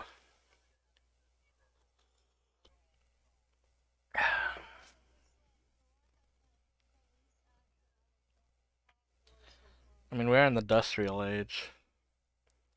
We're just waiting for the next one, which takes place like in World War One or two, which it should, because this is 1860 something. So the next one should be like 19, probably early 19s. Which should be World War One was like 1918. World War Two was like 40 something, 30, I think. Anyways, the Pacific. Oh yeah, they had this whole last spike in the railroad that they punched down. That day was coincidentally the deadline the two had set for themselves. Jack went to confront his wife and the white-haired girl to wait for him. And as the day approached, she continued to write letters. She wrote the letters purely by force of habit, despite having been worsely thin. Expect that she could not stop. The act of writing was all that kept her going from going mad. By focusing her attention on another person through her letters, she was able to maintain her grip on herself. But that day would put an end to her suffering and despair. When the railroad was completed, all their misunderstandings would be cleared up. They would return to the smiling, happy couple they had been when they first married. The harsh winter would finally come to a close, melting away the past and allowing them to step into the future. With constant prayer in her heart, my heart, I impatiently waited the railroad's opening ceremony. I do not, after all, wish for anyone to fall into any kind of misfortune. And that goes for you as well, Master. Now, Master, the door is soon to be shut upon this era. Are you prepared to see what happens next? I see. Very well. Then allow us to make our way to the final day. See with your own eyes how this tale concludes. And please do not let go of my hand. Palms are sweaty. The night before the opening ceremony, the master of the house headed for his wife's shed. There was tension on his face, but a surety to his step. He had found the resolve to speak with her. Having locked her away for so long in the shed like a common prisoner, Jacopo was hardly optimistic about what she might say to him. He had undeniably mistreated her, said heartless and cruel things to her, and even gotten physically violent with her. His acts were inexcusable, even if they were in response to her infidelity. Of course, the very infidelity which had driven him to such behavior had not, in fact, taken place, but he was unaware of that. There was a chance they would never reconcile their misunderstanding, and that the predicament would not have a positive resolution, but he still clung to a tiny fragment of hope. Wanted to start over with the white-haired girl, to make a new future with her. With that desire burning strong in his heart, he stood before the door to her shed and called out to her. Are you awake? It's me, Jacopo. May I come in? I won't hurt you. I will not raise my hand against you. I swear to you, I will do no harm. Well, let's see. Does he enter and she's dead and she left the last letter? Because that's what I'm banking on, but that would have, like, no content in this last bit. Yeah. But honestly, like, some characters don't have to get resolution. But we did get hints about, like, the master of the mansion and stuff with her.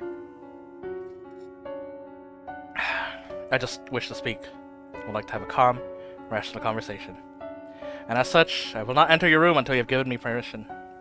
So may I please come in? Well, no answer. You won't even give me a response. Alright. Concerning how you must feel about me, I shouldn't be surprised.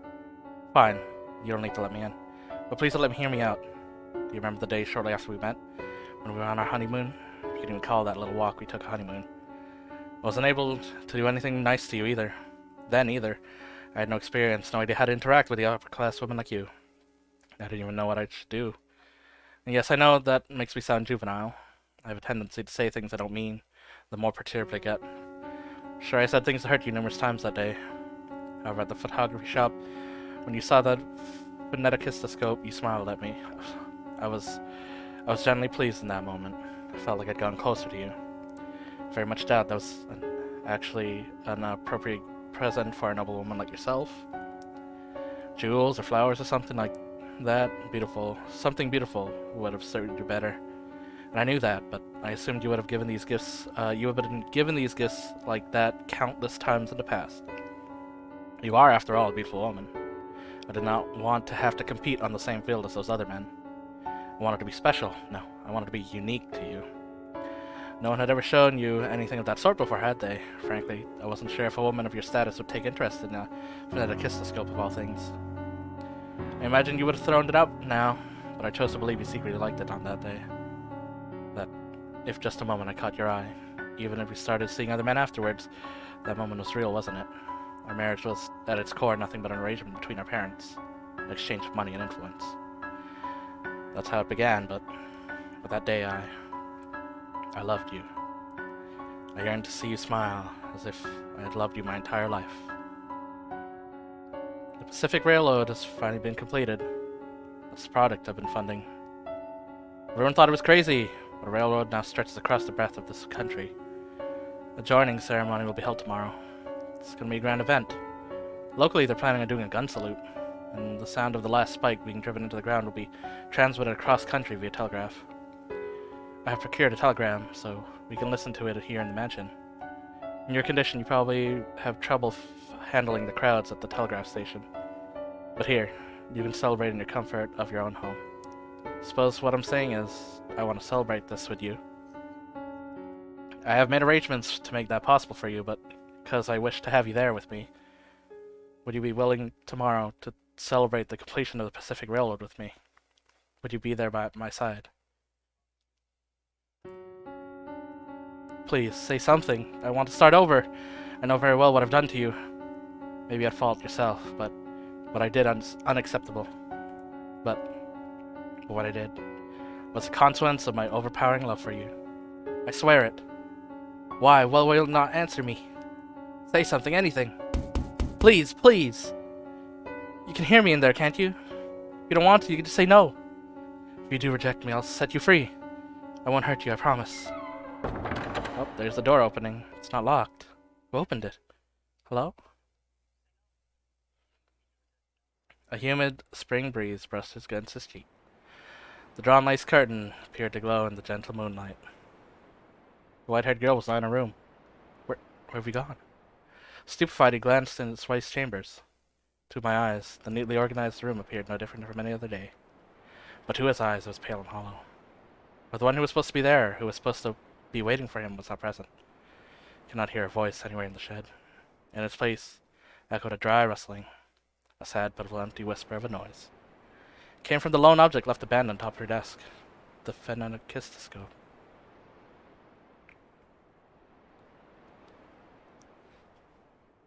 It was the one present Jacopo had ever given the white-haired girl, a toy made of paper. When she spun and viewed in a mirror, it created an illusion of a man and woman dancing. You still had this? That's ridiculous. I assumed you'd thrown it out. The white-haired girl had evidently made considerable use of the phenakistoscope. That paper was visibly worn and tattered, warped in places, and had even begun to yellow. It spun slowly in the wind, rustling and rustling and rustling, spinning in an endless reminder of the day that year before. Though there was no longer anyone here to look through it. Why, but you were with other men. Why would you keep something I gave you? It's so worn. Why? A letter. Beneath the ever-rotating phenakistoscope lay a single sheet of paper. As if drawn to it, he scanned the contents of the parchment. It was a letter addressed to Caro mio Jacopo. The salutation, written in his native language, translated as follows. My beloved Jacopo. The fruits of your dreams turn out as you had hoped. I am sure it was wonderful and impressively fast. A train that can travel across a continent as large as this is like something out of a story. I wish I could have been there to see it. I'm sure it would have been quite pleasant, like the day you gave me the Phoneticus wheel. Am I being presumptuous? I'm sorry. I thought I would keep waiting for you forever, no matter how much you hated or ignored me. But I made up my mind, so I'm sorry. I decided I would wait for you until the railroad was completed. I foolishly thought that you might invite me to the opening ceremony, but it seems I'm not good enough for you. I'm gonna take my leave of your house, so you needn't concern yourself with me any longer. However, I do have one request. Please do not forget. About all the letters I wrote, think back to them from time to time. Do not burn them all, for they contain my thoughts, my feelings, my words. A record of my love for you. Remember, when you can, that I was always watching you. I'm sorry, I'm having trouble writing. My ears are ringing. There are voices whispering to me, calling me a witch. Maybe it's your voice. My vision is blurred. I'm not even sure what is going through my mind. I'm sorry, this was all I was able to write for you. I'm truly sorry. I will leave the Phoneticus wheel behind. It was my dearest treasure. Farewell. I loved you. 1869. How is it gonna react? Or is it just gonna end there? I would accept it just ending there.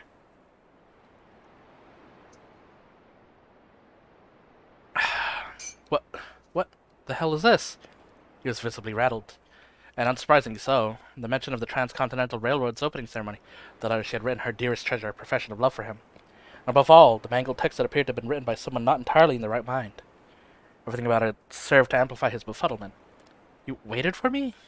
How can that be? The drawing ceremony is tomorrow. It hasn't happened yet. Why did you have to leave then? I'm here, I came for you just as planned. The ceremony is on the 10th. A second later, Jacob would gasp. The date written on the letter was the day prior, May 8th. Originally, the ceremony was planned to be held on the 8th. However, due to bad weather and labor dispute, it had been postponed for 2 days. This can't be. I made sure you were informed. I had Maria... Maria? The madame is having an affair. Yeah, no, you couldn't have. Scattered fragments of memory began coming together in his mind. Maria was the only one who had informed him of his wife's supposed unfaithfulness. And through the letters had not been addressed to him. Thinking back on it, they'd all been about him. In one letter, since she had mentioned treasuring a gift, Jacobite had assumed a gift meant from another man, but in fact, she had been referring to the phoneticistoscope. He's thinking, and it's too late! To the phoneticistoscope sitting atop her desk, spinning in the wind.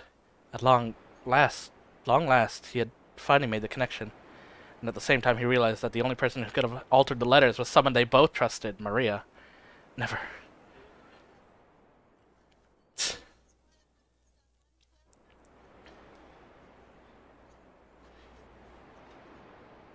Hold on. It's not white hair. That's just because it's the manga. That's Merrick. I have it pinned in one of my servers. Hold on, let me grab it. Alright, hold on. Which one did I put it? Was it media? I think media. Yeah, he has yellow hair. Hold on. Save image. Yu-Gi-Oh! Manga. Merrick. Ishtar. I'm thinking. .png.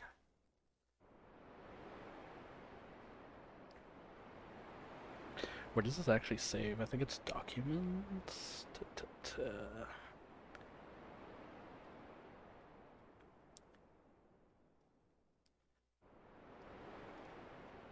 Where does it save?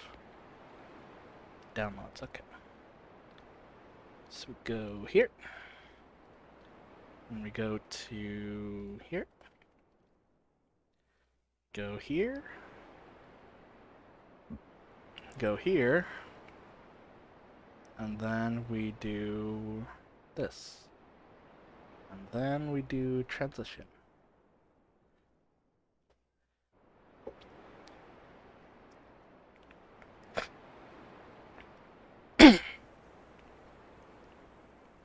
I should make this the thumbnail of the video.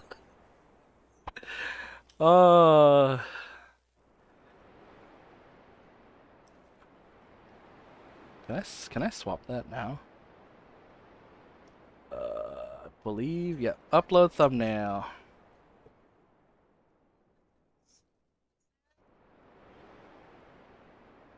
There, it's the thumbnail. Alright.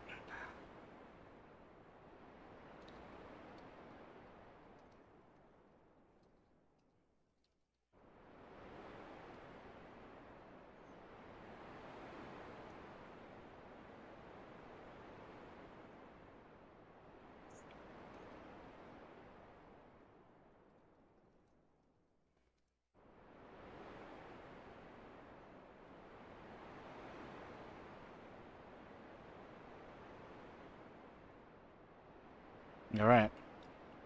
Let's hide this for now. She never even once betrayed me. She was not unfaithful at all. She waited unwaveringly for me.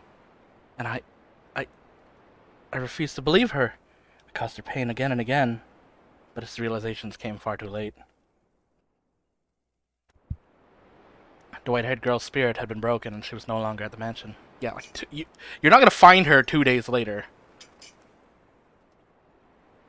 Had he caught on to Maria's machinations sooner, things would not have turned out as they had. But he was much too late. Maria, why would you do this? Clenching the letter from his wife, Jacopo stormed out of the shed in search of Maria. Well, is she even gonna stick around for this? Or has she also left? Because it would make sense for her to leave. But she was not in the room assigned to her. Where are you? Where have you gone? Maria!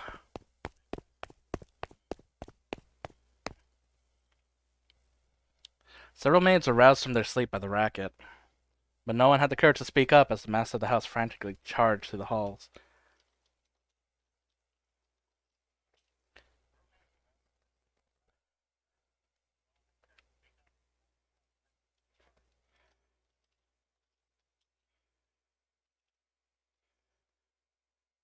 Alright. Eventually, he arrived at his own chambers.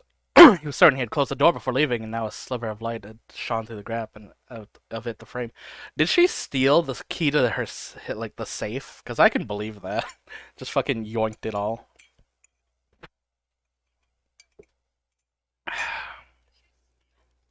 From within the room, he could sense someone's presence. When he opened the door, there he saw, comfortably perched upon his own chair, a woman. I've been waiting, Jacopo. Damn, she's all dressed up. In fucking fancy-ass noble wear. Nice room you got here. I guess that's only natural, you being the man of the house and all. All these fancy furnishings. You do know this stuff's too good for you, right? And then me. I got that barren little maid's room. Drives me up the wall. So hey, Jacopo. Clear the air with your little lady yet? Yeah. I love the look on your face. I'm guessing you didn't manage to make things better, huh? You know good and well that she's not even here anymore. Yeah, but I still want to hear you say it, I want to hear from your own mouth how you couldn't keep a leash on your woman, so you locked her up, drove her mad, broke her down, and then she ran away from you. Go on, say something. Climb back on your high horse and start shouting like you always do. Why, Maria? Why would you do this? Why? Why? Why do you think? Because I fucking despise you.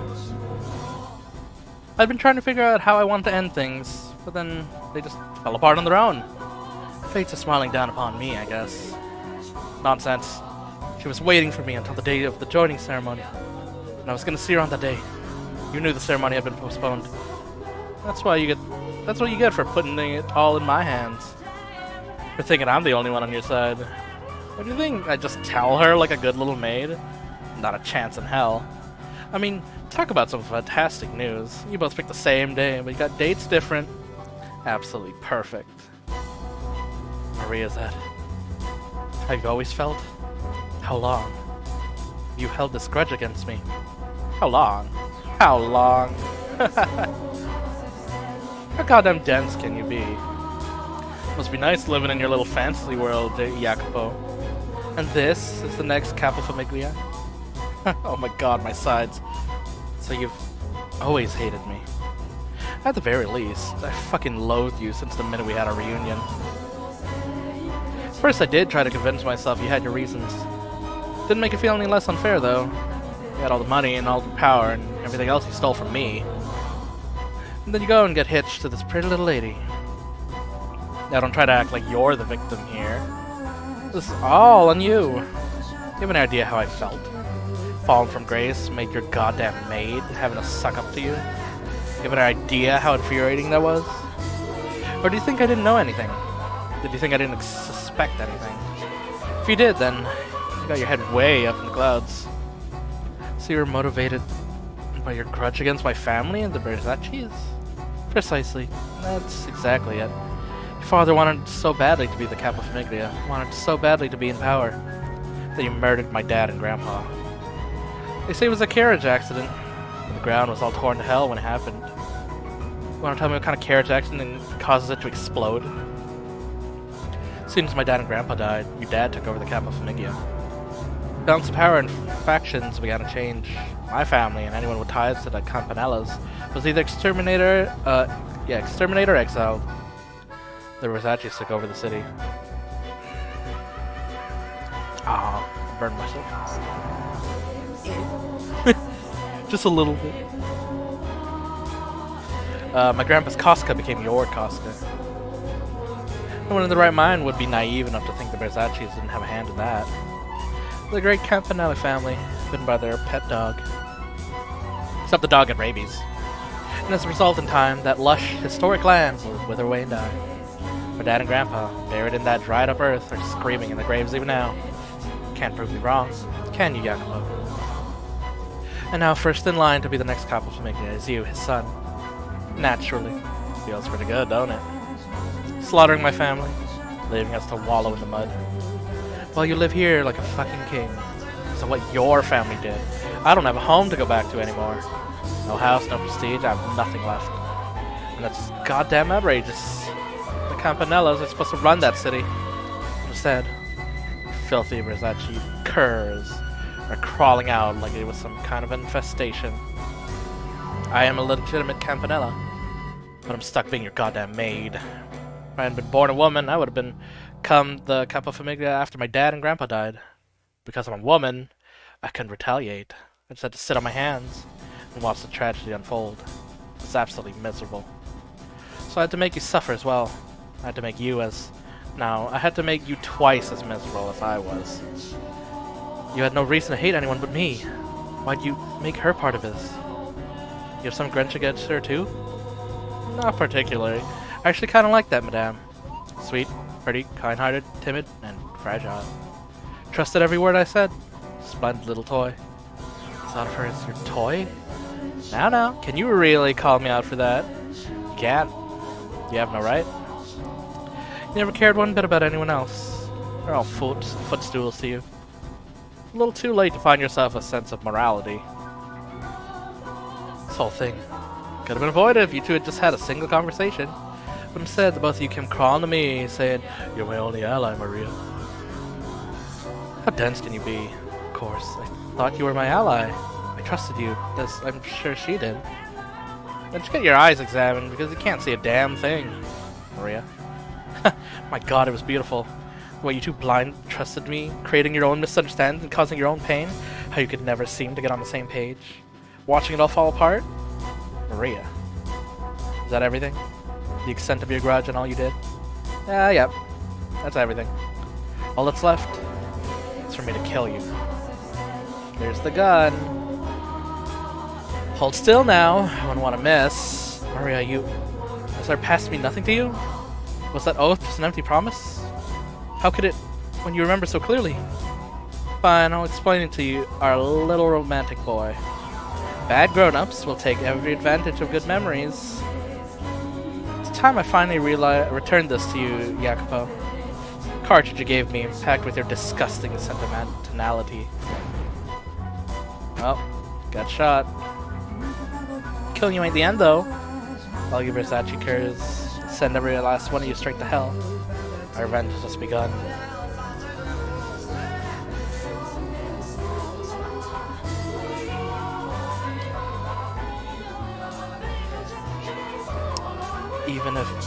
Even if you had been a man, you wouldn't have been a suitable capo for Maria.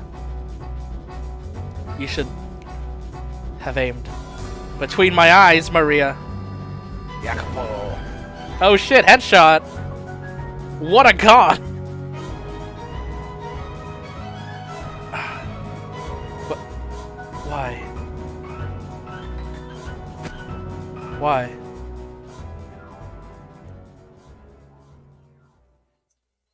Call the Duders. Well, in a panic, I pulled the trigger, and from the barrel, a bullet went flying, quite literally right between her eyes. Would anyone ever believe if I said this wasn't how I wanted things to turn out? The rain just keeps coming. Wonder if I'll be able to go home today. Hey, Jacopino! Say something, you little wuss. Be quiet. You're gonna give me a headache. Lightning's way louder than me. You jumped, Jacopino, you're such a baby. You jumped too. Stop calling me that. Don't be scared. Don't cry. I am not crying. Your eyes are damn too. I'm not crying, not at all. Not one bit. Liar. Still no end to this rain, is there? Oh, fine. If it doesn't stop. There's nothing at home for me. You don't want to go home? Parents don't get along, huh? That's got nothing to do with this. Liar. You got it good. Everyone loves their grandpa. Whenever anyone needs anything, they come to him. Now there's a great man. Huh? My grandpa become part of this? No reason. Not everyone likes him. It's just as much hate as love. Grandpa's not really a model citizen. It's mostly just shrewd. You jealous? I'm not. My old man is, though. Oh, is he now? Well, your dad's got his good points too, I think. Like, I don't know, he seems like the kind of man who can accomplish big things. Though he seems a lot stricter than Grandpa. Ah, come on, I don't get you. What are you climbing up for? No reason. If you don't want to go home, then how about we go somewhere far away from here? Huh? Once it stops raining, let's get out of here. Head to the capital, find some work. We can make it work, the two of us. Oh, and we'll bring Nero too. If we could. That would be nice. Break free of the city and its outdated tradition. Head somewhere bigger, more forward-thinking. If only if it were possible. It's alright, Maria. I know you were just joking. Wouldn't be able to find work anyway. The two of us ran off, we'd be starving in a month. You'd have to be blind not to see that. Right. Let's go home once the rain lets up. Yeah, once it does. But until then, I don't know, let's sing! Sing even louder than the lightning. Then maybe you'll stop crying, Jacopino. I'm not crying. Haha. Now let's sing! La-da-lito, la-da-lito, la-da-lito, la-da-lito, la-da-lito.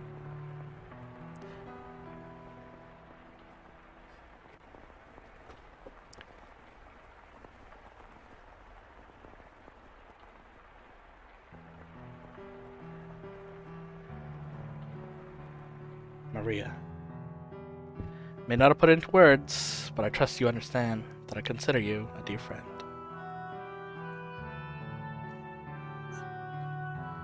Listen to me, Jacopino. My actions were justified. I did what I did for the betterment of the city, this land. The Campanelles are too conservative. Under their control, this country would atrophy. Progress will continue to lose steam. If we don't push forward, we'll fall further and farther behind. Before long, you will be made the next Campo Familia. Until that day, you will cross over to the New World and establish the Casca there. Unify us, bolster us, make us strong. I'll handle things back here. I won't let the Campanellas try and strike back. What? You want Maria too? It's dangerous to keep a Campanella so close by. She has to be taken care of. If you insist, do not let your guard down. Betrayal is a constant companion in this world.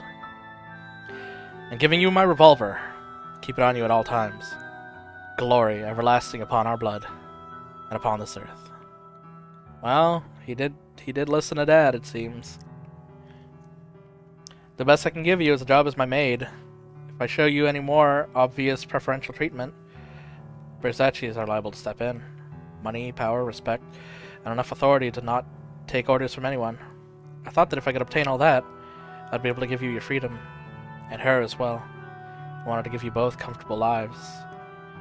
But none of that got through to either of you. No one's a mind reader, boy. No one do be mind reading, boy. Right there, shot in the gut. Everything slipping through my fingers. Her love, my friendship with Maria, both their smiles. Master, what was that sound? Blood. Maria? What happened to Syme? You keep getting stuck witnessing the worst things. What? What? Call a doctor. Someone with tight lips.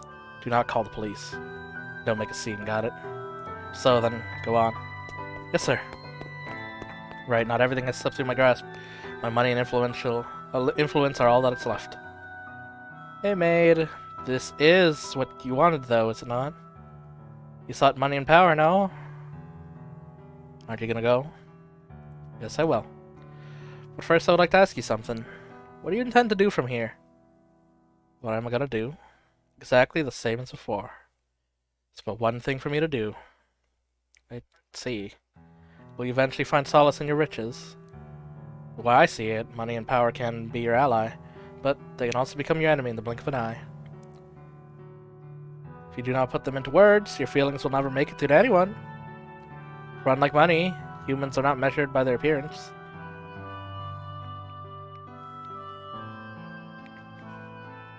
He failed to communicate to anyone how what he held within his breast. He was chained down by his place in society, but his pride, his relationships, and his own heart. But at some point he found himself in a position where he was no longer able to speak his mind. After enough time, he likely forgot how to be genuine at all. Or perhaps someone like him simply would not, even if they knew how. In any event, there are many things in this world that cannot be communicated without being put into words. Yeah, no shit. How sad this tale should end without him expressing how he truly felt. How hard it must have been to never clear up his misunderstanding. After Jacopo's confrontation with Maria, the Pacific Railroad was completed as scheduled. Celebratory cheers shook the new world as the last spike was driven into the rails. Jacopo, however, could not even manage to smile. listening to the telegraph. And I'm sure you can take a guess as to why. The people with whom he wished to share this moment were not there. Shortly following her death, Jacopo held a private funeral for Maria. Then he commenced a search for the white-haired girl. But he did not do so alone. He hired others to help. Did everything in his power to find her, tirelessly searching for many, many years. However, he was never able to locate her, and he spent the remainder of his life alone. Money, power, renown, servants. The world around him was always quite lively, but solitude was his only companion. He waited and he waited and he waited for the white-haired girl to return. The years crawled by, and with no family or loved ones that decided to care for him in his old age, he died alone. Okay, yes.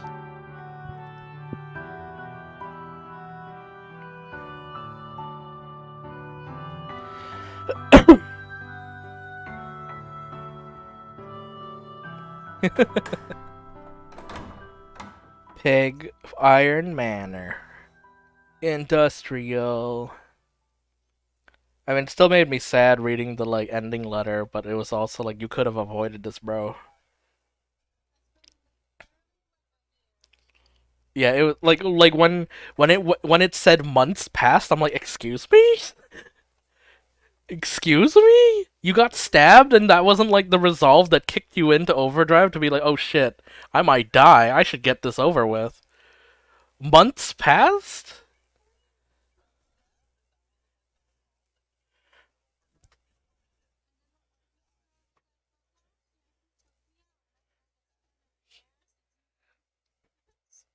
Bruh. The door before you slowly drew shut. You could no longer hear the precocious uh, sound of men from within the den. Faint scent of cigarettes smoke, however, lingered in the air. Staring vaguely at the closed door, you noticed something was amiss. The maid who had been holding your hand was no longer at your side. Glanced around, but she was nowhere in sight. Down the corridor stretched only darkness. Without having anticipated this, you were unsure how to react.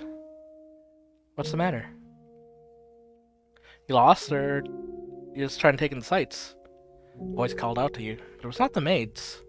Caught off guard, you spun around, confused in search of the source. Where are you looking? Over here. Yeah, there you go. A little more to the left. Following the voice instructions, you found yourself facing a wall. Oh, it's a painting. You look like you've seen a ghost. Come on, don't turn away. Yep, you got it. I'm the one talking to you. The voice is coming from within the painting.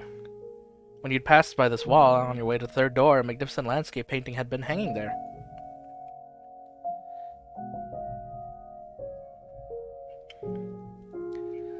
But now the canvas was a deep shade of black, as if it had been dipped into a vat of ink. So, like the mirror. Man in the painting, been a while since I've talked to anyone. So tell me, you can hear me right, can't you? Splendid. It's so long since I've had a conversation. I was afraid I might have forgotten how to talk. So tell me, who might you be? You don't know. Wasn't that quite the pickle? Then, how about we have a little chat, eh? You got yourself turned around and aren't sure where to go yet? I'll be happy to tell you anything I can, just ask away. The painting sounded rather high-spirited. Perhaps he was simply excited to have the opportunity to speak with someone. So you decided you would ask the painting a few questions. Alright, here we go. Now the question is, will we be able to get through all this? Who am I is probably not going to work. What is this place? We got some hint. Alright, who are you? Me, well, as you can see, I'm a painting. Why did I end up as a painting? Hard to say. Maybe I was reborn as a painting because I used to really like art. But there are things I painted that I wish I hadn't. Maybe that regret turned me into this. Hopefully I get the chance to apologize to him about that. Anywho, no point in getting any detail more than that. It wouldn't mean anything to you, so enough about me. Oh, right. You don't know anything about yourself. Shame that. Alright then. Favor for you, since you can't tell me about yourself. If you run into him, could you tell him I really regret what I did? I know I should tell him myself, but, well, as you can see, I'm stuck here. Can't move an inch, so I gotta ask for help. I feel absolutely terrible about painting that picture. Are you the original, like, painter dad that, like, made that old painting?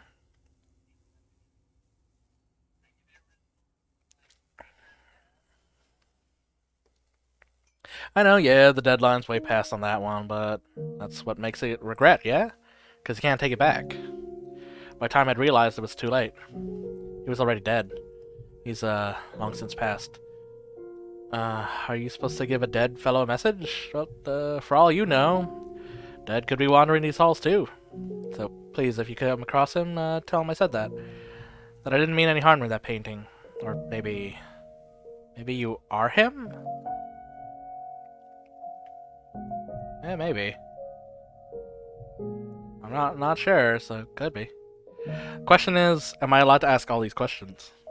Or is it gonna cut me off after like 3, and then then I missed the last one? Because I know, I'm like for sure he can't answer who am I. He could probably describe what I look like, and then I would get a hint. Let's go with, what is this place? Oof, talking about some hard-hitting questions. Probably not the one to be able to answer that for you. I don't have a very deep connection with this mansion, you see. Swear it. Got nothing to gain from lying, do I? It's my regrets that turned me into this. Wasn't summoned here by no one. That said, there is one thing I could tell you. This place summons people. People have ties to something that happened long, long ago. No one knows anything no one knows anything even happened. I didn't know either, till she told me. Though I haven't the foggiest how much of it's true or not. Are you here because you were summoned by her? Or did you come here on your own will to find someone? You came here on your own volition, and you weren't summoned by her. Mayhaps you'll be the one who can break the curse. Got it. Fill in the blank. It's probably the curse. Who's the maid? Might as well ask her that directly. What she won't say till you've regained your old self? See, well, in that case, if you want to know, you know what you gotta do. It's entirely up to you whether you make an ally or an enemy out of her. There's no guarantee until she's even right in the head. Never know. Maybe you're the only one. You're not the only one who hasn't found themselves. Okay, I am allowed to ask them all.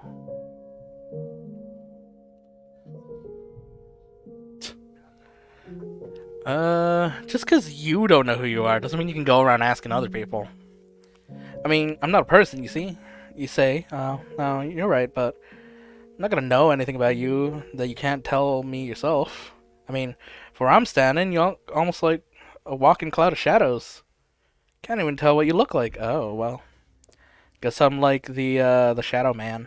The Beast Boy. With the obscured face. Maid who was with you before, did she call you Master? I see. The question is, which era's Master are you? How many doors have you been through? 3 doors, huh? And of those, did any bring them back? Well, it's not an easy thing covering yourself. Maybe you weren't behind any of those doors. Yeah, that's gotta be it. That was your first time witnessing those tragedies. Yours is another door. So tell me, how do you feel looking behind those doors? Was it frightening, saddening, heart-wrenching? Well, let me tell you something. You are able to bear witness. You were able to bear them because they weren't your tragedies. The next door you open is yours. Will you be able to bear it? Will you be able to accept your own tragedy? It's one thing seeing others suffering, but your own. If you have to face emotions you wanted to keep buried, secrets you wanted to keep hidden, and pain you wanted to forget, do you think you'll be able to accept that as your own? If you can, I wouldn't blame you. I wouldn't accuse you of running if you chose not to reclaim your old self. I mean, that's what Beast Boy did. Just ran away.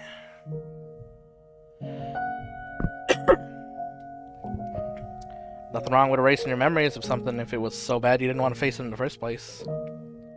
Let it be rewritten as someone else's story. That'll make it a whole lot easier on you. Because you never know. The most unfortunate tale of all may well be your own.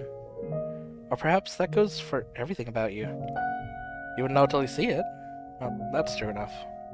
Once you do, there might not be any turning back. Or do you mean to reclaim your old self no matter what cost?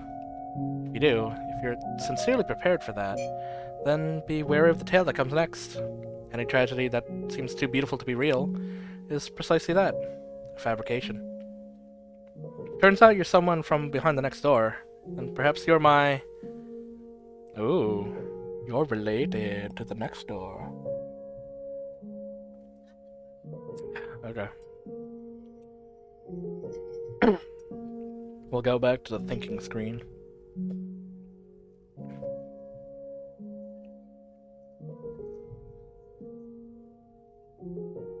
Oh, my head.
That door do be like that.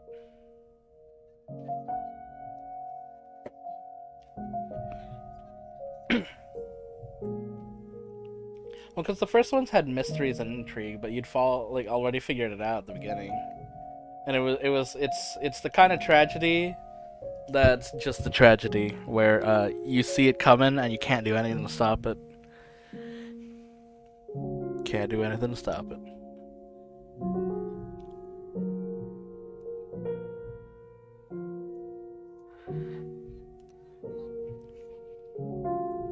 Yeah. I was expecting like suicide. She just she ran away like the first door. Ripsy. I didn't expect the mix-up though, and I wonder if I would have realized it if I remembered if that had happened in the real life. Like if it was delayed. Like it might have been. I mean, so far it's saying like it's getting a bunch of like world facts and histories. Those are neat.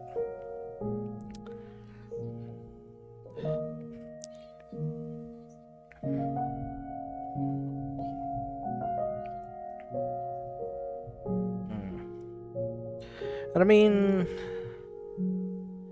Fata Morgana it is Latin, so I mean Italian. So I mean that works out that it would have writing from the old country.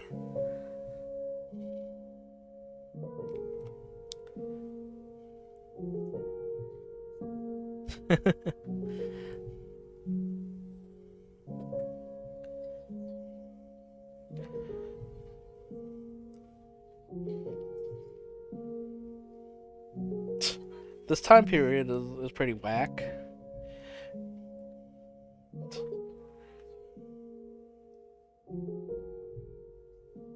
Beast Boy.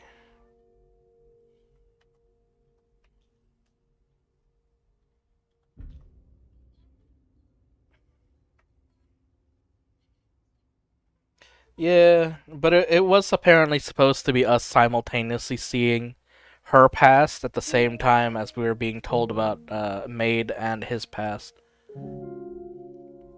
So it was supposed to illustrate that like we were seeing things that we weren't necessarily supposed to be shown, and that we're apparently special for it.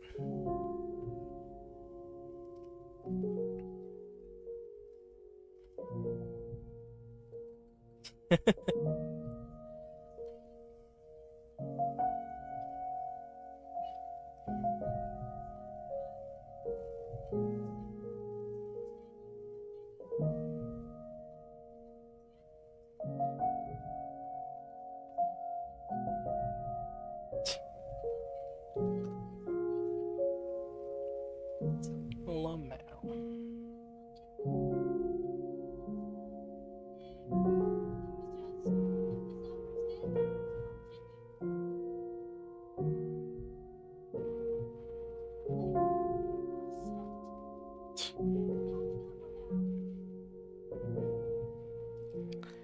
Alright, haven't talked that much in a long time. It's great. Now that I've gotten out of my system, I should be able to get some good sleep. Probably still wandering in the dark right now, but I really hope you find the outcome you want. And I mean that. You can either reclaim your old self, or you can toss it aside. Choice is yours either way. Now, since it looks like your escort isn't showing up, what do you plan to do next? How about taking a look around the place since you got a little free time? Could be you come across some things you wouldn't with her around. Alright, if you're gonna go exploring, not the perfect thing. Stick your hand to the canvas, would you? The painting was still wrapped in an impenetrable darkness. Perfect, all-consuming void. The man had told you to put your hand in. Ah, okay. You know, that's fine. It's kind of...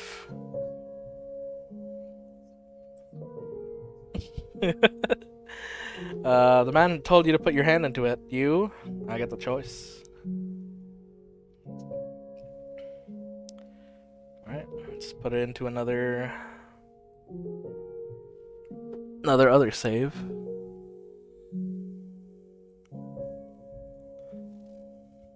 Sure, we'll trust you. I've already put my hand into the mirror once. Might as well. We got some secrets in that one. You extend your hand for the painting. The moment your fingertips brush against the darkness, it swallowed your entire hand up to your wrist. No, not there.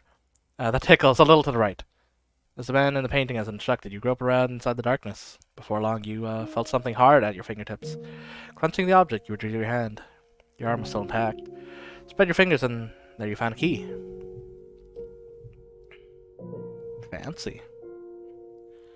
Ah, that tickled. With that key, you should have access to the master bedroom. A while back, she tossed it into me. Damn little bug. So yeah, it ain't mine. Don't worry about giving it back. However, I bet there's something worth seeing in there if she felt the need to toss the key. Alright, well, I'm gonna get some sleep. You take care. If you happen to learn my name, come pay me another visit. Should fancy strike you. Having said that, the painting fell quiet. In your hand lay a small key. It seemed rather antiquated and vaguely familiar. Silence once again drew over the corridor. Stood there all alone, no sign of the maid. After considering it for a few moments, you decided to explore the mansion on your own. Hey, we got the choices. Alright, we got a lot of choices. We have a key now.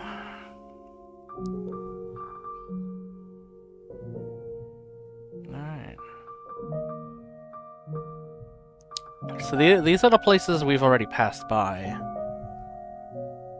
The library, the stained glass window, and the master bedroom. We're not allowed to eat. We're not allowed to go and get a sandwich? Get a sandwich? Alright, well let's go with the closest place to here currently would probably be the den. So I guess I just want to see what happens, like if I get a choice to continue to other places, or if it's gonna be like you went to one place and the maid shows up like, oh hey, what are you doing wandering around? mean, I'll probably load it. Let's go to the den. Let's see what's up.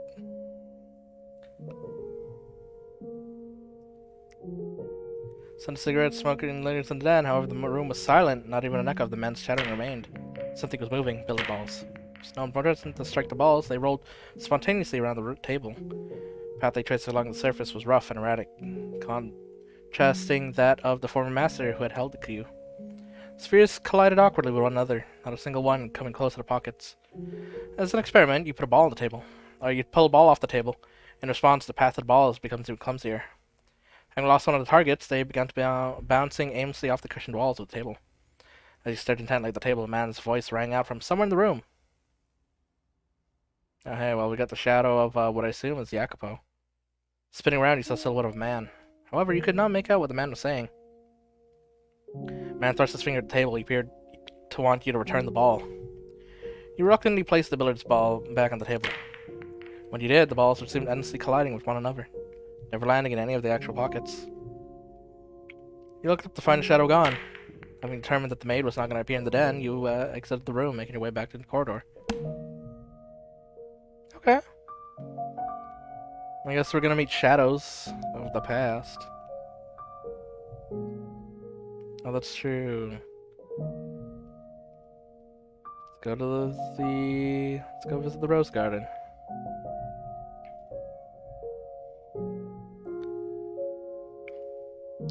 Gross was, look, your head is covered in roses, blank. Oh, blank. You got petals on the book. Oh, we don't even remember, Mel and, Natalie's name. This isn't mine, I can't afford to. You could hear the sound of children laughter, you could not see them. Regardless, their cheerful voices warmed your heart. Let to linger there in the garden for some time. Along with the children's laughs, wafted a sweet fragrance. The wind blew, whisking flowers petals up into the air. It was an enchanting sight. And it fades. But after a while, the roses began to wilt. You no longer hear the children's voices either. Oh, mystery boy. A young man stood alone in the withered rose garden. As he drew nearer, you called out to the youth, but the young man did not appear to notice you. He merely stood there, staring vacantly across the garden. The youth muttered something in a lifeless voice. This isn't what I wanted. I just wanted a normal, peaceful life. Can't bear being alone. Can't take this. Someone, get me out of here.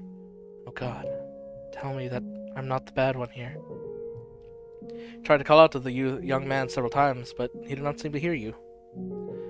He simply continued muttering to himself.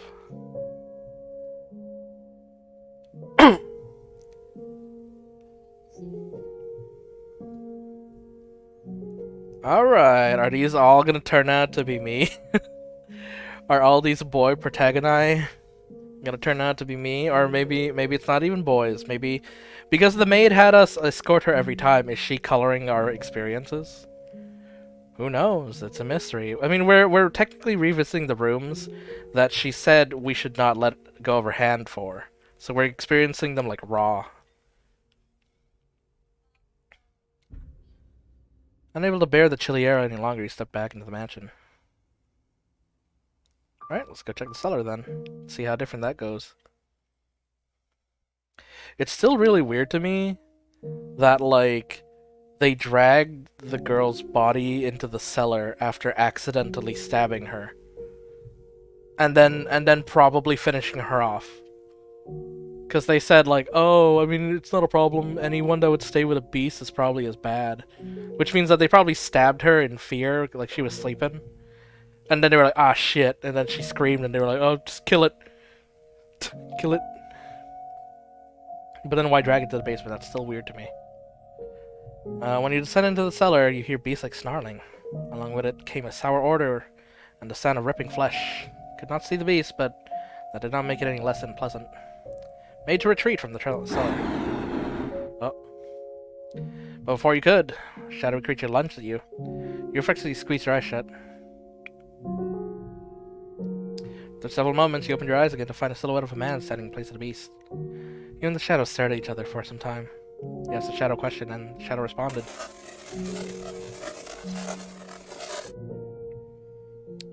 Bro, I haven't learned that part of kanji. You're gonna have to, like, simplify that shit.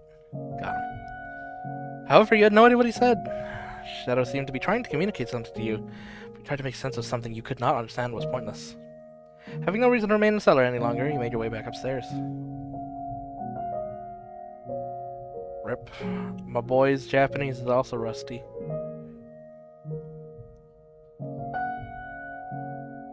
No, I mean the main characters. Alright, let's go check out the fireplace again.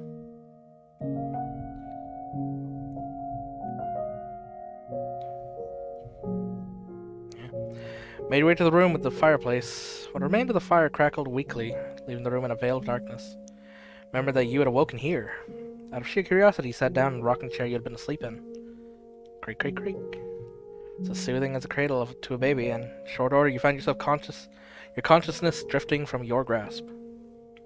Uh-oh. I'm gonna wake up to her. Reading a story about a fireplace like this almost makes it feel like we're in another world, doesn't it, Master?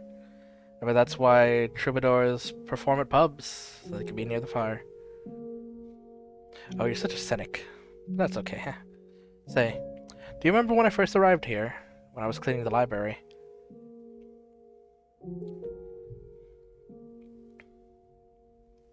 Well, that's a memory. Your eyes slowly slid open. Fragments of a pleasant dream lingered in the back of your mind. The crackling of a fire, taste of warm wine. However, there was nothing pleasant about the fire sitting before you. No warm, crackling flames. In fact, the brisk air of the room overpowered the remnants of embers here. Chill right down your spine.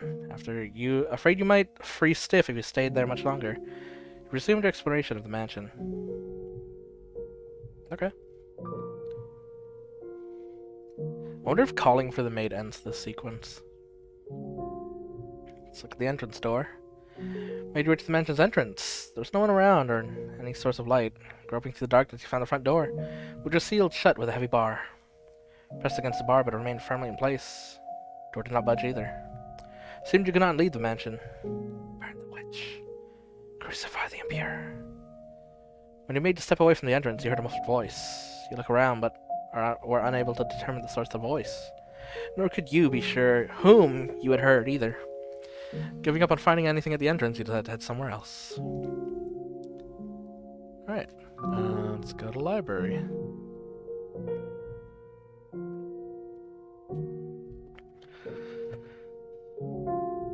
The smell of dusty books filled the air of the library. You approached the shelf to examine one of the books, and suddenly an avalanche of them came falling to the floor. Stared blankly at the mountain of books. They had fallen on their own, but they showed no signs of putting themselves away. Since no one else was there to do it, you began to placing the books back on the shelf. 1, 2, 3, a dozen. And as soon as you had gotten them back up, came crashing back down again.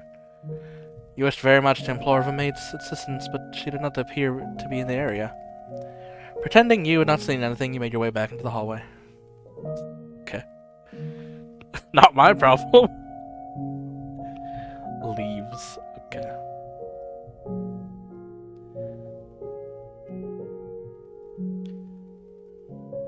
Isolation is the name of this part. Yep. So it looks like the stained glass is intact at this point. Either that or it's been remade. You approach the stained glass window. A number of pews were arranged facing the stained glass. There seemed to be an air of tranquility about the room. Sat down in one of the pews and stared quietly forward for some time. For a moment you felt like you were on the verge of recalling something, but ultimately the memory never managed to surface. The maid did not appear to be there. Where could she go on? You decided to resume exploring the mansion. Yep. I'd assume now the only option would have been to call the maid. Well, let's go to the bedroom. Got the key. You inserted the key you had been given into the door's keyhole. With a twist, the door opened. Here we got a nice master bed. We got a painting on the wall. We got a nice mural and fireplace, maybe. Master bedroom was shrouded in darkness, much like every other room in the mansion. It had evidently been left unused for some time. The air in the room was stale and forlorn. Master. The voice seemed to ring out from somewhere. Come on, get up. Up with you. Master!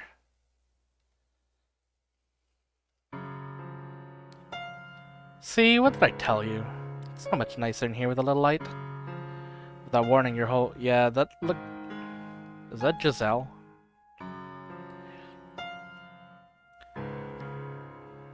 Without warning, your whole world turned on bright, vivid colors. Here we have.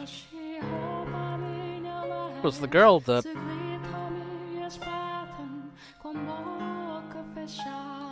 Have we not? Huh. Alright, light streamed through the window, illuminating a well-lit bedroom. A woman's silhouette stood before you. Wait a second. Don't hide under your bedspread. Get out of there. Oh, but Master, you agreed that I could open the windows. Don't worry, I'll put curtains up. If it gets too bright, you can draw them. Mornings, take the best parts of being outside and squeeze them in into the same few hours. You don't have to go outside in sunlight for either. Just listen to all the wonderful sounds. The joyous songs of birds, the swaying of the trees, the rustling of the leaves. You tried to call out to the silhouette, but it did not respond. Reaching out to her, your hand simply passed through her body. It did not seem to be you that she was speaking to. Perhaps you were looking at a scene from some other period of time. Am I being as pushy as I feel right now? I completely misjudged you. You're the exact opposite of what I thought you were. Let's see. I thought you were cold and cruel, heartless and incomprehensible. But I'm beginning to get a better idea. Try to put on airs, but you're really rather childish. You have a short temper, but can be surprisingly playful. What else? You have a pretty difficult personality, too. Now, hear me out. That's not everything. Give me a chance to talk, and you listen intently. You were kind of nice, too. We agreed that we would live together, but not just in the same house. So we got plenty of time to add more to the list.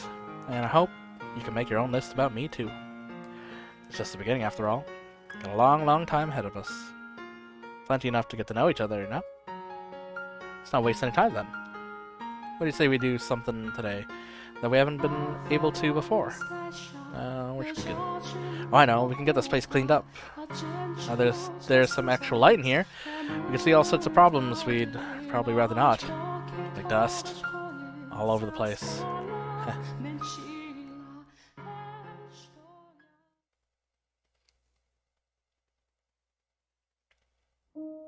When a woman's shadow faded from the room, faded away, the master bedroom transformed back to its old dreary state. Master, can you say my name? You weren't sure how to describe the urge welling within your breast. You could not say her name. Stood unmoving in the master bedroom for some time, but it did not appear anything else was going to happen. So you decided to head somewhere else. There it is. Oh, we can go see the stained glass again. Huh, okay. Let's go do that then. We did say we were almost reaching something. Turned to the room with the stained glass window. You'd searched throughout the mansion, but no luck finding the maid. Felt somewhat tired, though you were not quite sure whether it was physical exhaustion or otherwise. Had little interest in doing any more moving about. Taking a seat in one of the pews, you gazed up at the stained glass. Staring solemnly back at you was an archangel, said to weigh the souls of the deceased.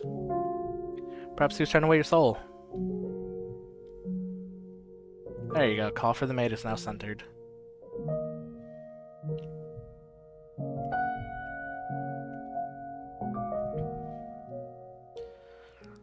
Master. Oh, there you are, Master. Gave me quite the scare.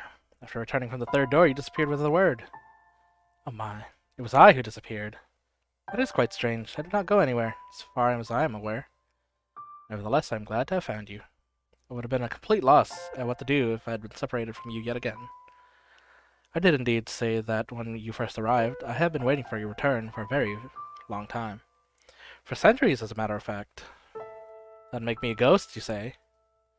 Heh, I am very much not a ghost. Would I be able to hold your hand if I were? Saying this, the maid took your hand. It was cold enough to send a shudder down your spine, and completely devoid of life. Though as chilling as it may have been, still took comfort in the feeling of her hand in yours. The maid looked down at you with gentle eyes. After a few moments of silence, she sat down beside you.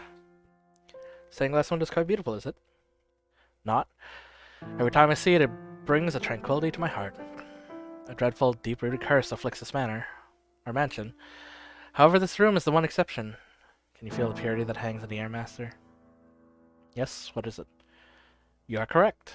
The stained glass window had been shattered and was not present in time of the previous tale.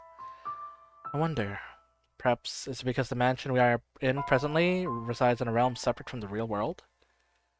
We are in a world constructed from myriad memories and histories. I'm sure that when you regain your old self, Master, the mansion too shall be restored to its original state. So do try and remember, alright? Hehehe. Oh yes. Where did you go in my absence, Master? I see. So you explored the mansion, then. You find anything noteworthy? Memories? Not quite sure what you mean. How peculiar. As a servant of this house, I pride myself in being aware of most everything that present within these walls. I wonder whose memories they could be. Key to the master bedroom. Why did I throw away the key? I beg your pardon? You say a painting told you. You could see perplexity on the maid's face. You'd never seen her make such an expression before. I know nothing of any key. Oh, Master, you should not tell jokes meant to cause others discomfort, haha. We're talking painting, you say. You seem to have a rather vivid imagination. Maybe you can tell the next tale, Master. Hehehe. I'm only teasing. Now, that was a nice break. But we should get moving. The tale I'm about to show you is the last of the mansion's memories. I'm certain you will remember yourself after seeing it. To our feet. Final door is not far. Please do not let go of my hand. Holding your hand, the maid led you to the far end of the room. Is it a confessional? Crossing beneath the stained glass window, a metal door came into view. Our destination lies at the top of these stairs. There we will find one last door. Pushed open the middle door, revealing a long, long spiral staircase.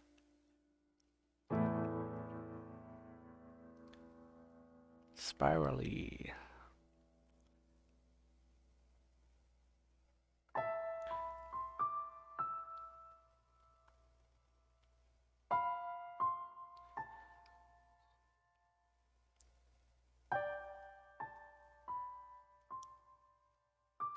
Alright, now I gotta go to the washroom. Hold on.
I mean, I did drink like a billion tea.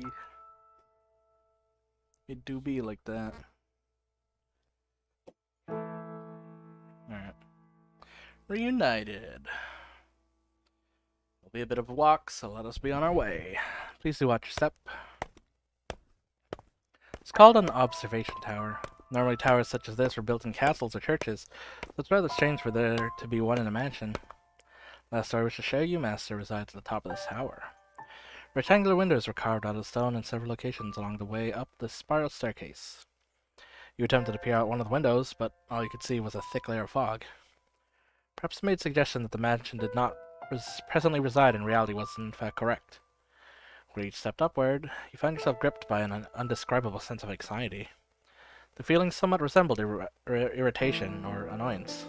Sensing this, the maid tightly gripped your hand. There's nothing for you to worry about. You'll be fine. It's all in the past. No matter what will happen, as long as you do not let go of my hand, you have nothing to fear. You and the maid continued climbing the stairs. Up and up and around, up and up, around and around. Marching ever nearer the supposed final door. High up into the tower as the light from below drew distant. A rotten wooden door coming into view.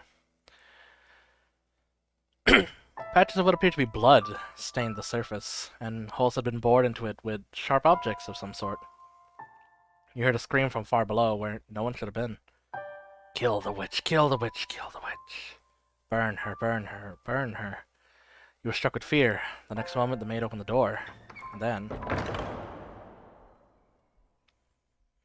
you slowly descend into darkness. Dun dun dun dun dun dun dun dun. The fourth door, what time period? Oh shit, 1099, we're going way back. Alright, well, 1,000 years in the past.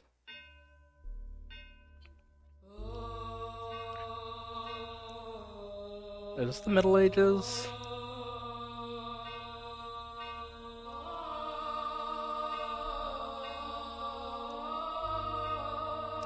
$1080 timeline. Show me what happened in this time period. Year 1000 was known as the Middle Ages. What's happening in Christendom?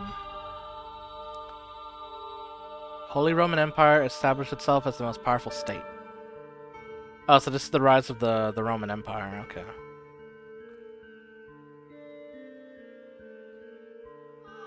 It means the knights and the crusades and shit.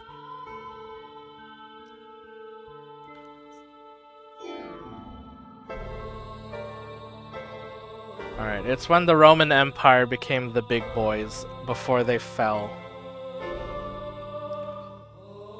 The guys with the mohawk helmets. The ones that crucified the Jesus. That's all you know about them anyway. Set on a pot, set it on, and also pour water into it. Gather the pieces therefore into it. Even every good piece, the thigh, the shoulder. Fill it with the choice bones. Take the choice of the flock and burn also the bones under it. Make it boil well, and let them seethe the bones of it therein. Then saith the Lord, woe to the bloody city, to the pot whose scum is therein, and whose scum is not gone out of it. Bring it out, well, out piece by piece. Let no lot fall upon it. Alright, we got some witchcraft. White-haired girl. White-haired girl ha-ha-haing. Where is she? Where'd she go? She came down the earth. This way, I'm sure of it. Find her, and burn her. Burn the witch! Burn the witch. Burn the witch, burn the witch, burn the witch. Burn her, burn her, burn her, burn her, burn her. Oh, we sure are in the witch hunting days. Then will I leave upon thee the land, I will cast thee forth upon the open field, and will cause all the fowls of the heaven to remain upon thee. I will fill the beasts of the whole earth with thee, and I will lay flesh upon the mountains, and fill the valleys with thy height. I will also water with thy blood the land, wherein thou swimmest, even to the mountains. and the river shall be full of thee. And when I put thee out, I will cover the heavens and make the stars therefore dark. I will cover the sun with a cloud, and the moon shall not give her light. All the bright lights of heaven will I make dark over thee, and set darkness upon thy land. Well, that sure sounds like a curse. Seem to have lost them. Now where am I? Where should I go from here? What am I to do? Darkness spreads as far as the eye can see. Not a ray of light shines upon thee. All the strokes of my cheek are tendrils of darkness. Every passing day, every fading hour, my world is engulfed in ebony. There exists no kindness in the shadows, only solitude. Lost track of how long I've been on the run, wandering aimlessly, lost, until I arrived at the dark forest. I no longer have anywhere to go. O Father who art in heaven, I kneel to thee within my heart, and ask thee thy blessing. O Father who art in heaven, I ask of thee to shine thy light upon me and show me the way. Please have mercy upon my soul. O Father who art in heaven, I do love thee dearly, hallowed be thy name. Please show me the way. I may be shunned and persecuted, and I may have no place to go, but nevertheless I am unable to give up on life, to cast aside my hope. Oh, does the mansion come into view now? O Father who art in heaven, please guide me unto salvation. O Father who art in heaven, please guide me. I can no longer remember when my life became naught but running, when it became endless wandering in the dark. And now, when I've reached the point where I've long since forgotten my hunger and thirst, my voice has become hoarse, my vision gone blurry, and my consciousness begun sinking into a hazy morass. The mansion appeared before me, wrapped in a morning fog that seemed to foretell rain.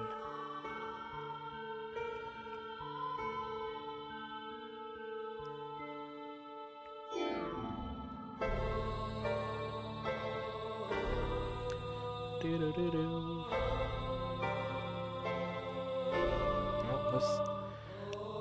Oh my. I mean, this sure seems like the way that Giselle entered the mansion.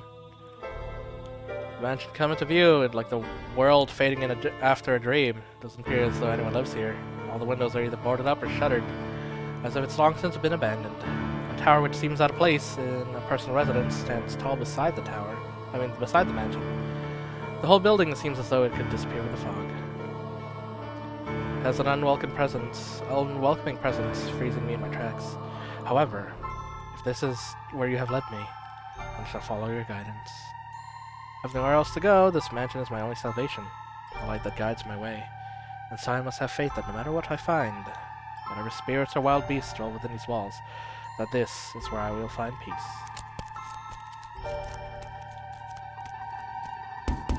Is anyone there? I guess it is abandoned. That makes sense. Would be more unusual for someone to be living in a house so deep in the woods, so far from civilization, like it's been forgotten to time. Can't imagine anyone spending their days here. Place my hand on the front door. What if I can't get in? I very much doubt I'll find anywhere else to stay wandering around these woods. If the door doesn't open, then I'll die out here in the forest. I have to accept much, but I'm not ready to forfeit my life yet. Please open. The door is heavy, and though it seems to protest my attempts to enter, it still opens much easier than I was expecting. I was worried over nothing. Hey, it's the entrance. Looking in, I get the strangest impression light is being swallowed up into the mansion's depths. Rather than going inside, it feels as though I'm about to step outside the boundaries of this world. When I close the door, it's so dark I can't even tell where I'm walking. I wonder if the window's open. Though I managed to fumble my way over to a window, it's tightly shuttered, and the shutter is caked with rust. Probably not going to open it without a fight. If only I had some source of light. Can't even see my hand waving from my face. Feels like the floor will fall out from under me, and I'll sink into eternal darkness if I don't watch my step. Fighting back the fear, I slowly walk forward, tracing the wall with my hand. There's a door at the end of the long corridor. Pull it open, and a wisp of bone-chilling air brushes past me. It's too dark to see anything, but I can feel something different present in the area than the rest of the house. Uneasiness grips me. Is anyone there? My voice simply disappears into the void. No response. As I'm pushing forward through the freezing air, for a split second I spot a shimmer of light. Squinting my eyes, I'm able to make out one large window. Unlike the others, it's not shuttered, but covered by drapes. My chances are slim, I imagine, but if there's even a slight possibility of some light in here, of getting some light in here, it's worth a shot. So I pull up the drapes. Hey, it's the chapel. The next moment, faint but colorful light shines down on me. It's a stained glass window. From beyond the glass, I can hear a subtle pitter-patter of rain. Because it's finally started. The different colors of light blend into a milky white, dim but wondrous. It's gorgeous. Why would someone cover this up? It's beautiful. With a little more light, it'd be... Please do not touch the drapes. Or the windows. Suddenly I hear a voice and I can sense someone else in the room. The man's voice is emotionless, neither deep nor high. Before long it comes into view, illuminated by dull orange candlelight. There it is! Oh, there's a little bit of a crickle crackle. And we already know his name. Mikhail. I'm sorry for coming in uninvited, but I did announce myself. Yeah, this is similar, but slightly different to the scene that we saw in the mirror. Like we're getting more like insight and stuff. Specifically of white-haired girl's state of mind and shit. The man stands there, practically blending in with the darkness. He's been there the whole time? Has he been there the whole time? He's staring straight at me. His gaze wavers slightly, but not enough for me to read anything in it. Candle in his hand and the light from the stained glass window are the only illumination in the room, neither of which are particularly bright. As a result, his outline is faint and blurred. Gives off the impression that he might just vanish entirely between blinks. My apologies. I assumed the house was abandoned. I suspect you would have preferred if it had been abandoned. Not at all. Is this, do you live in the mansion? Yes, I have for a very long time. Thought I had barred the front door, but it seems I left it open. What brings you here? If you're lost, I am happy to give you directions. There's a village west of here. It should take you maybe half a day on foot. If you're in need of money, help yourself to some of the furniture. Ready for some food at the village. Then make your way to a larger town. Please allow me to stay here. Can you repeat that? I cannot go to the village. No, I cannot go anywhere. I'm no longer able to freely return to any town.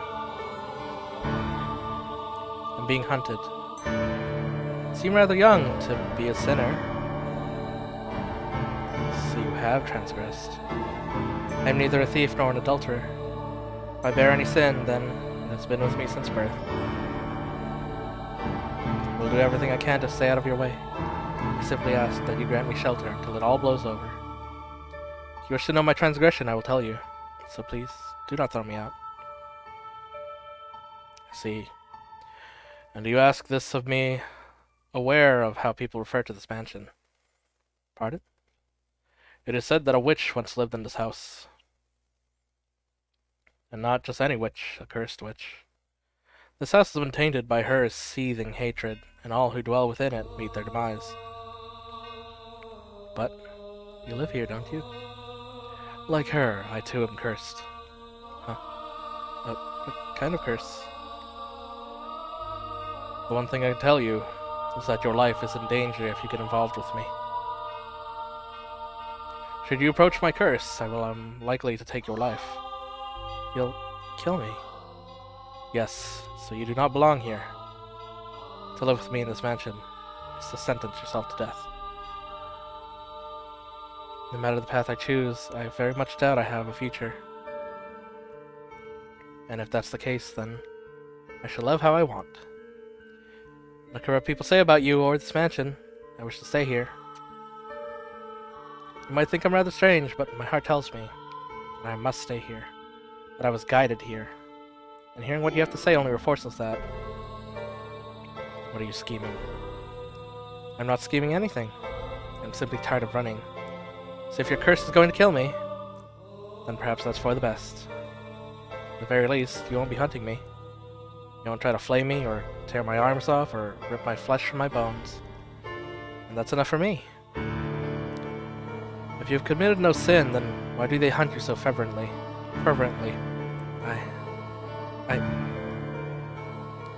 I'm accused of being a witch.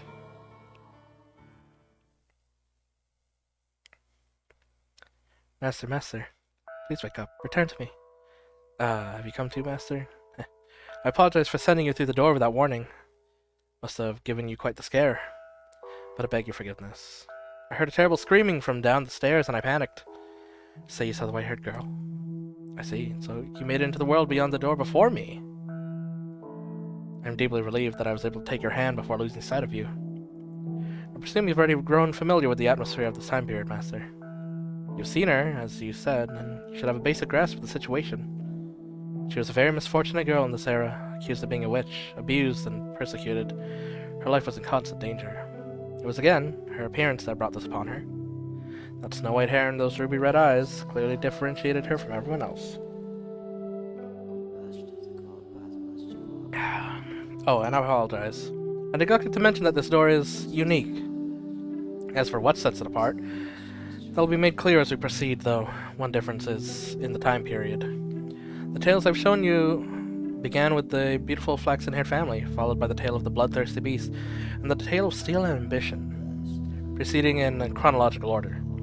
However, this door we've just entered takes place in a period now known as the Middle Ages. Well, I mean, I looked it up expecting them not to tell me, and then they did, so...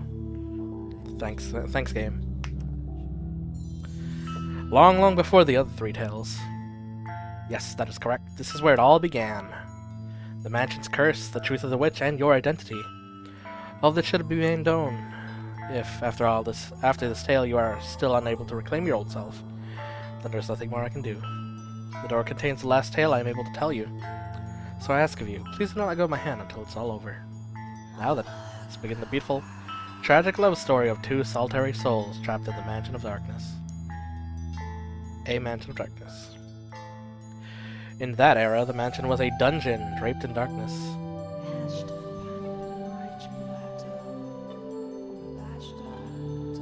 After a great deal of time on the run, the white-haired girl found herself at a remote mansion that stood in a dark, overgrown forest. She's not as, timid and stuff in the beginning.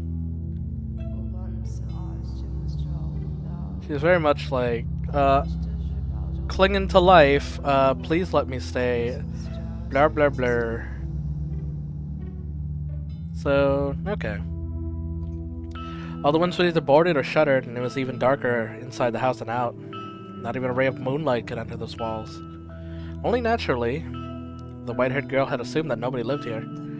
But I guess was incorrect. Someone did indeed dwell in the house. It was a young man named Mikkel. Though she could not make out the details of his face in the candlelight, she thought him a very handsome man. However, he proclaimed to her that a witch residing within the mansion, and that he too was cursed. Everyone who got close to him lost their lives. You think that what he told her was all nonsense? A lie devised to chase her out of the house? Truth of the matter shall come to light in time. Despite Mikkel's assertions, the white-haired girl decided she would take up residence within the mansion. This era's white-haired girl was younger than the others. She was still in her early teens, young enough to be seen as a child. She was neither as self-centered nor irresponsible as you might expect of someone her age. She was very delicate and reserved, and acted with a great deal of modesty and restraint. The accusations of her being a criminal and a sinner were grossly inappropriate. Nevertheless, she still chased from her home, barely managing to flee to the mansion with her life. Now the white-haired girl thought it would be rude to simply take up space in the mansion. So she chased down the master, Mikkel, and asked, is there anything I can do to help? I will clean or cook or do anything, just let me know. I want to repay you for allowing me to stay here. You need not feel in debt to me. The weight of that obligation will only turn into disdain. But I can't just stay here and do nothing. Do whatever you like, as long as You do not enter my room. That is all I ask of you. He said emotionlessly, turning away and walking off. Mikhail was not, I believe, spurning her. He was merely disinterested. He did not treat her disrespectfully, nor did he seem averse to her presence. Words simply did not seem to affect him at all. Not only was the mansion a prison for his body was also a prison, ensnaring his heart. I should still do what I can. But she did not let that get her down. In fact, she might have even interpreted his disinterest as kindness. Though he was a bit standoffish, he did not attempt to cause her harm. He did nothing like the people who had accused her of being a witch and forced her to flee for her life. And she was deeply grateful for that. You don't instantly want to kill me? Damn, you're pretty nice. It's like, oh. The bar is so low.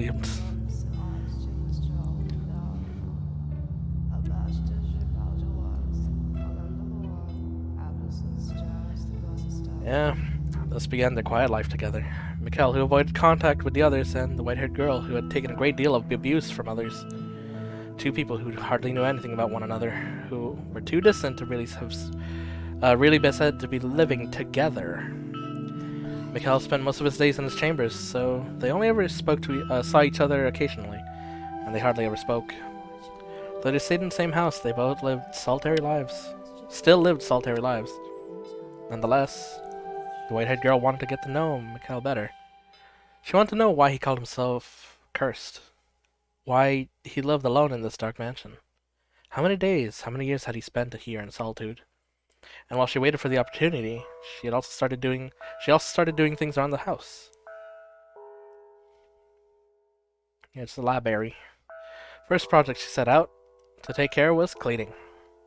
As the windows were all firmly shut, her only source of light were candles. For whatever reason, there was a great deal of candles stored in the cellar. She wondered where on earth he had acquired so many, but she never found the opportunity to ask him. It was difficult to even see all the dust and cobwebs without candlelight, and considering the poor airflow to the house, she was afraid her efforts were going to be in vain. Still, she persisted, sweeping and wiping down one room at a time. Eventually, she made her way to the library.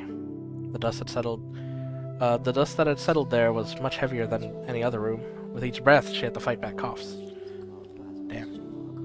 It's not a room one would normally be comfortable spending much time in, but the sight of so many bulky volumes lining the shelves sent her heart aflutter with delight. They're books. Incredible, real books. The white-haired girl had never seen a book before. She'd heard people describe them, but that was the first time she'd ever seen one for herself. Parchment was a very valuable commodity in Sarah. Something monks and scholarly priests made use of, and not a material one could easily acquire without some degree of social rank. Books were not printed with machines, but copied by hand. A single volume took an incredible amount of work to create. Even the process of binding was an art. Standing before the shelf, she stared intently at the spines. So much dust. Does he not read any of them? Just a peek, just a tiny little peek, she said, making excuses to the empty room as she reached her hand towards one of the books. The tome that caught her eye was on an upper shelf, bore gorgeous jade embossing, and looked like it belonged in a treasure chest. Almost. Though she tended to act older than her age, the white-haired girl still was in her early teens and not especially tall. Even standing tiptoe, it was just barely within reach. At long last, her slender fingers made contact with the spine, and she began to pull the book towards her. Ah! The library had sat abandoned for some time, causing the covers to stick together. Ugh, they melted. Ugh, leather. Ugh. And that's what the old books are made of. They're made of dead animal leather, so yeah, they'd stick together if you're not keeping them. So whenever she attempted to pull... What? I mean, that's how books do be. So when she attempted to pull one out, several others tilted with it. Well, I mean, that, I guess, explains the spirit in the library. And then... almost all the books on the shelf came avalanching down onto her. Ow! The white-haired girl groaned, buried under a mountain of parchment.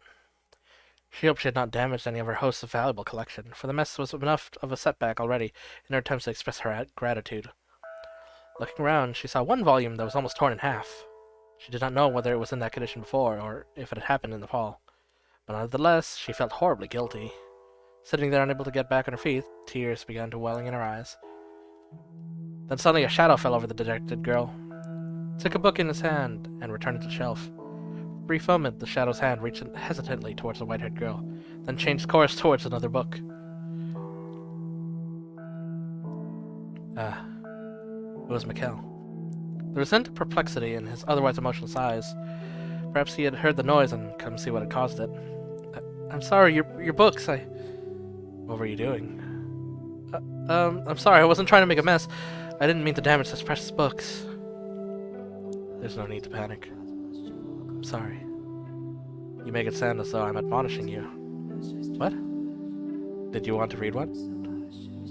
I do, but that's not what I originally came here. I originally came here to clean. Clean? Yes, I felt guilty simply being idle. You did say you could do as you pleased, but you have no responsibility to clean anything. I just ended up making a bigger mess anyway. I'm sorry. You needn't apologize. Okay. If you want to read, help yourself to any of the books. But I don't know how to read. I just thought the cover was pretty, and so I wanted to hold it. You're free to use them however you wish. Looking at them is enough for you, by all means. These are all your books, aren't they? They are.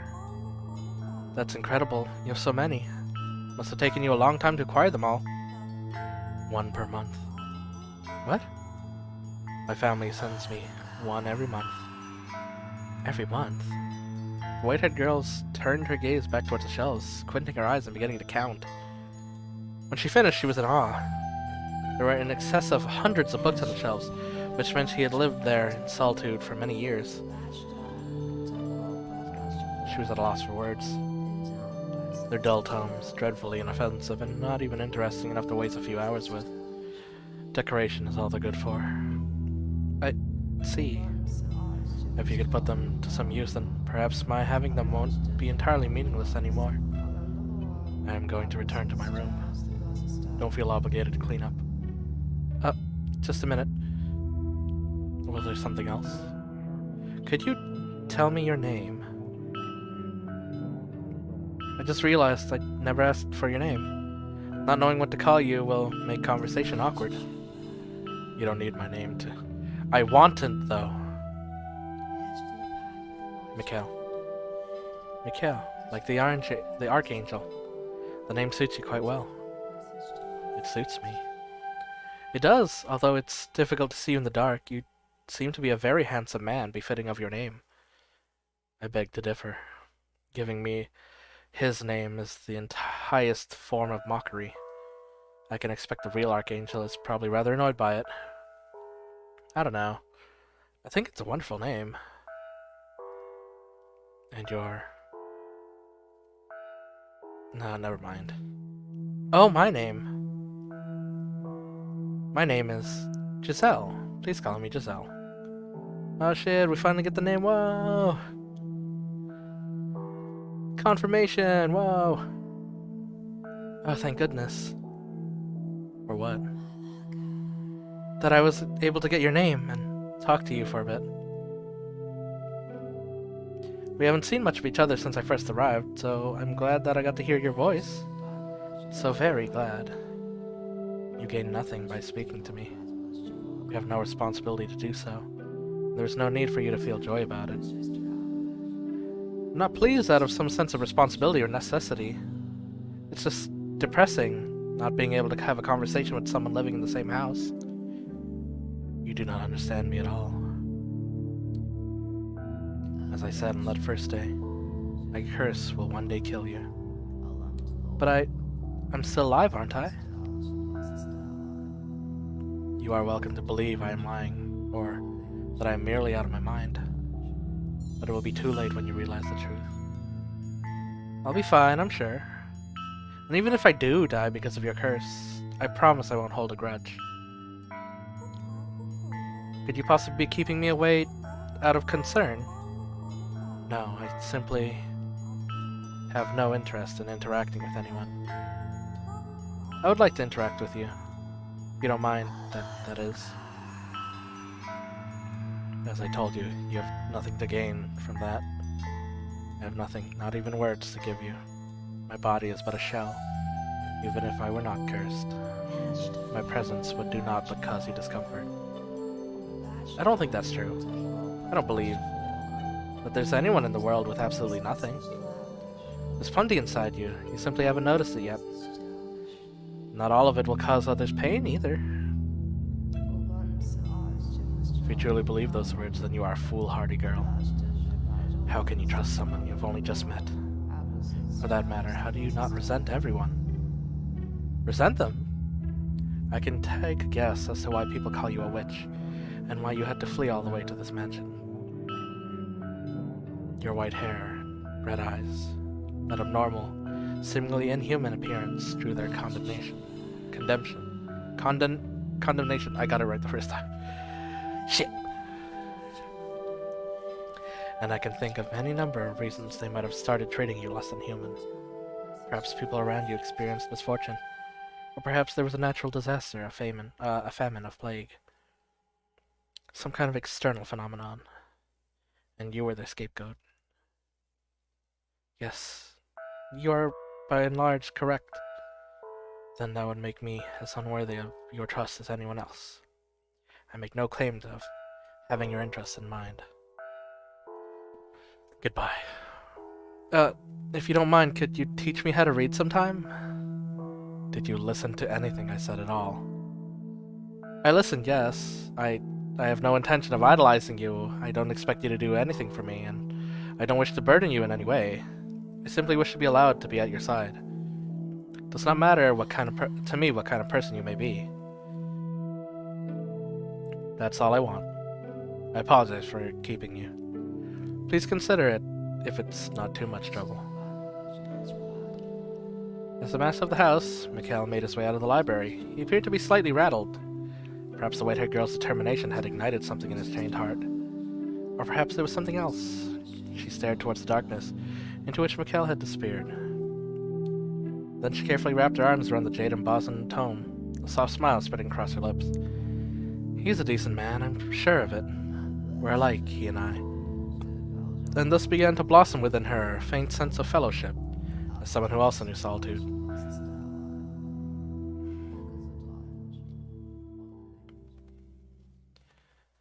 Act 1 complete.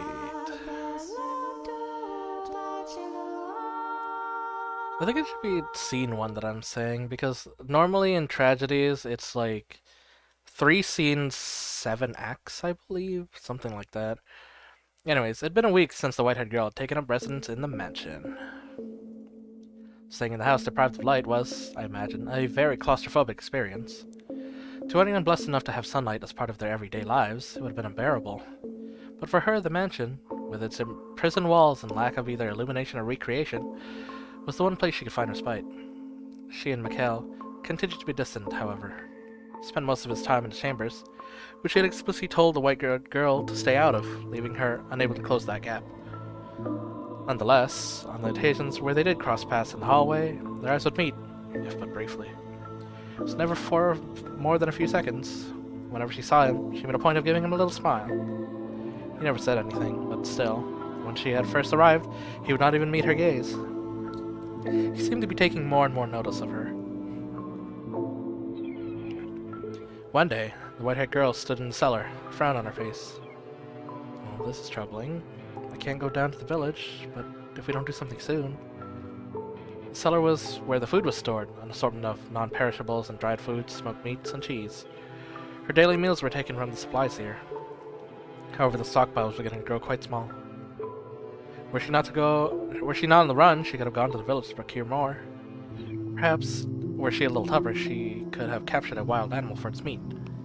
Heh. But master, you know, a young delicate thing like her was hardly up for the task of hunting for food.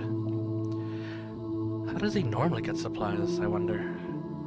From there, questions about Mikhail started to rise in her mind. No matter how lifeless he seemed, surely he had to eat, right? Or surely he still had to eat, right? The white-haired girl nodded, then made her way out of the cellar, intending to head to his main bedchamber. Bedchamber. But on her way there, she spotted him standing by the entrance, staring motionless at the door, lit by a single candle. He appeared to be waiting for something.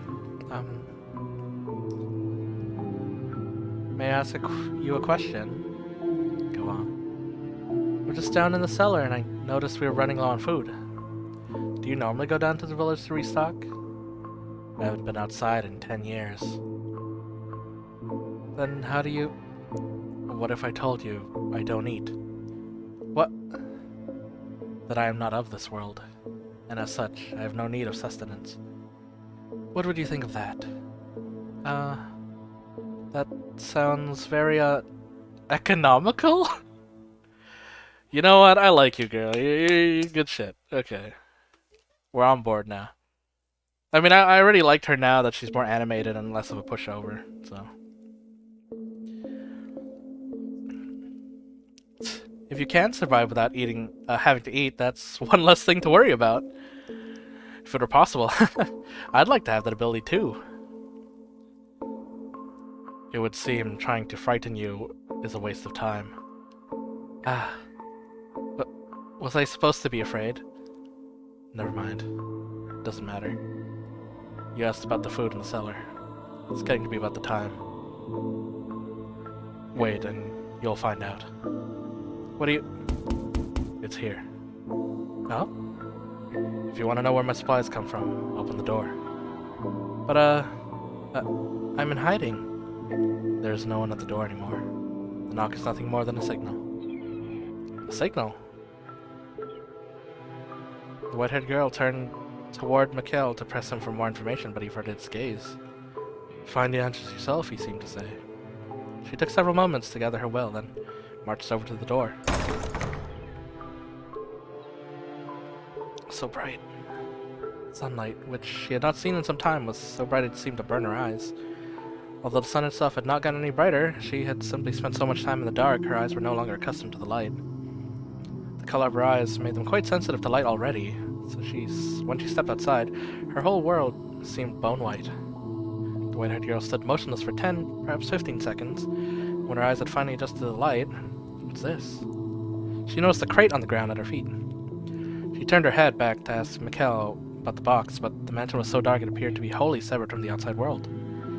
From where she stood, she was unable to distinguish Mikhail from the shadows. A pang of nervousness struck her. She wanted to return to that darkness as quickly as possible. The white-haired girl had come to yearn for that world without light more than this one. The crate was fairly hefty. A slightly built girl had considerably difficulty bringing it into the house, but eventually she did manage to drag it through the front door. And then everything went dark once more, except for the faint flicker of candlelight floating in the air. You can leave it there. I'll take care of the rest. What's... Without a word, Mikhail approached her in the box, withdrawing a knife that he had evidently kept hidden somewhere on his person. With it, he cut the rope that had bound the box. Go on, open it. At his insistence, she placed her hand on the lid. She had no idea what lay inside this unexpected delivery. Whoever had brought it was already long gone. Staring at the strange box, she was racked with nervousness, however. No, not load. Gotta see. What she found when she pushed aside the lid was completely ordinary food. Haha. Is something amusing? It was just rather anticlimactic. Here I was worried about what I might find inside. We were just talking about the supplies in the cellar. So, we were. Completely slipped my mind. This should last us for some time. It's all preserved, just like what's in the cellar. But I don't understand. Who would deliver all this to you? There should be a book in there as well. What? Oh, there is. In the library, he said that his family sends him one book a month. Does that mean this box came from them? If so, then why did the person who delivered this leave without speaking to him?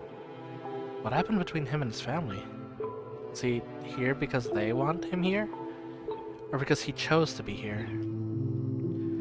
Or he chose to be here? Take the book to the library, please. I will bring the rest of the supplies to the cellar. But it's a big box. I'm sure you could use some help carrying it. That won't be necessary. Take the book and go. But... fine, then stay here. I'll take care of everything. Oh, wait, hold on, please. What is it? You don't have to answer this if you don't want to. And, I'm not trying to pry, but I can't help but be curious. Say what you have to say, please. I was wondering if you could tell me why you live here in the mansion. In this mansion. Why did whoever delivered this box leave before you even opened the door? Could you perhaps be imprisoned here?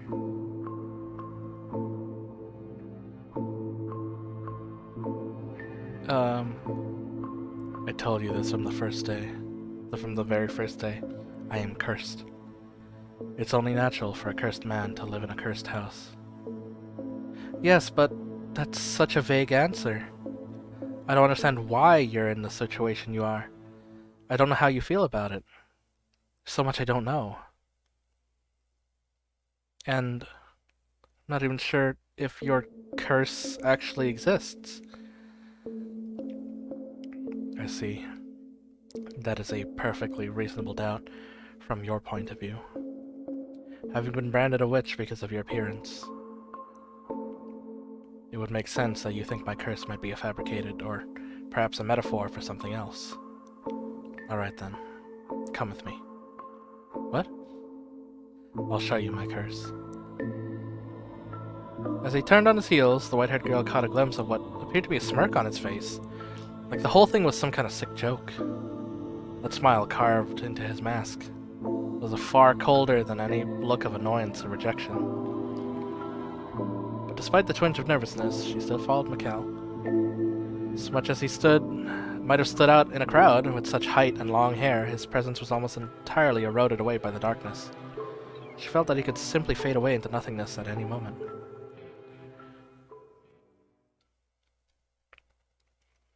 Many things are buried here. Huh? Mice, insects, wild cats, and dogs. Have you ever thought it's strange how little life there seems to be around this mansion? You're right. I haven't seen a single creature since I arrived. The only sound you can hear is the wind blowing. Now that you mention it, it did seem peculiar. They were all killed by me. Or rather, they lost their lives because of me. You have your answer now. A butterfly fluttered its way into the ruined garden, dancing up and down through the air. Mikhail held out a finger before him, and the butterfly, mistaking it for a branch, drifted down upon it to rest its wings. Had the scene stopped there, it would have been a picturesque moment. All that comes in contact with me loses its life. My skin, the breath I exhale, my flesh and blood, is poison to all life. But the butterfly's movements began to slow. It spread its wing in one last futile attempt to fight gravity, and then without warning it shriveled up into a dry husk. It's dead. All dried up and lifeless. It's been dead for days. It's like his finger drained all of the life out of it. Is this his curse? Is that even possible? But I saw it with my own eyes. If this is his curse, though, it explains much. There are much more than just insects and animal corpses buried here, too. Servants who came to visit me long ago are here beneath the ground, under our very feet. That's why the servant leaves before I open the door. Should he touch me, or to get near me, his very life is in danger. No one is interested enough in seeing me to take the risk. No one will have anything to do with me. Nary a soul even wishes to see my face. Now you understand what I meant when I said I would eventually kill you. So that's why you have never once touched me. When I knocked the books down in the library, you didn't offer your hand to help me up. And only one of us ever made contact with the box at the entrance at a time. When I offered to help you carry it, you refused. Because you didn't want your finger to accidentally brush against mine. My actions were not out of concern for you. I simply dislike people. Others' interests mean nothing to me. What an odd face you're making. Do you not believe my curse is real? No, I do.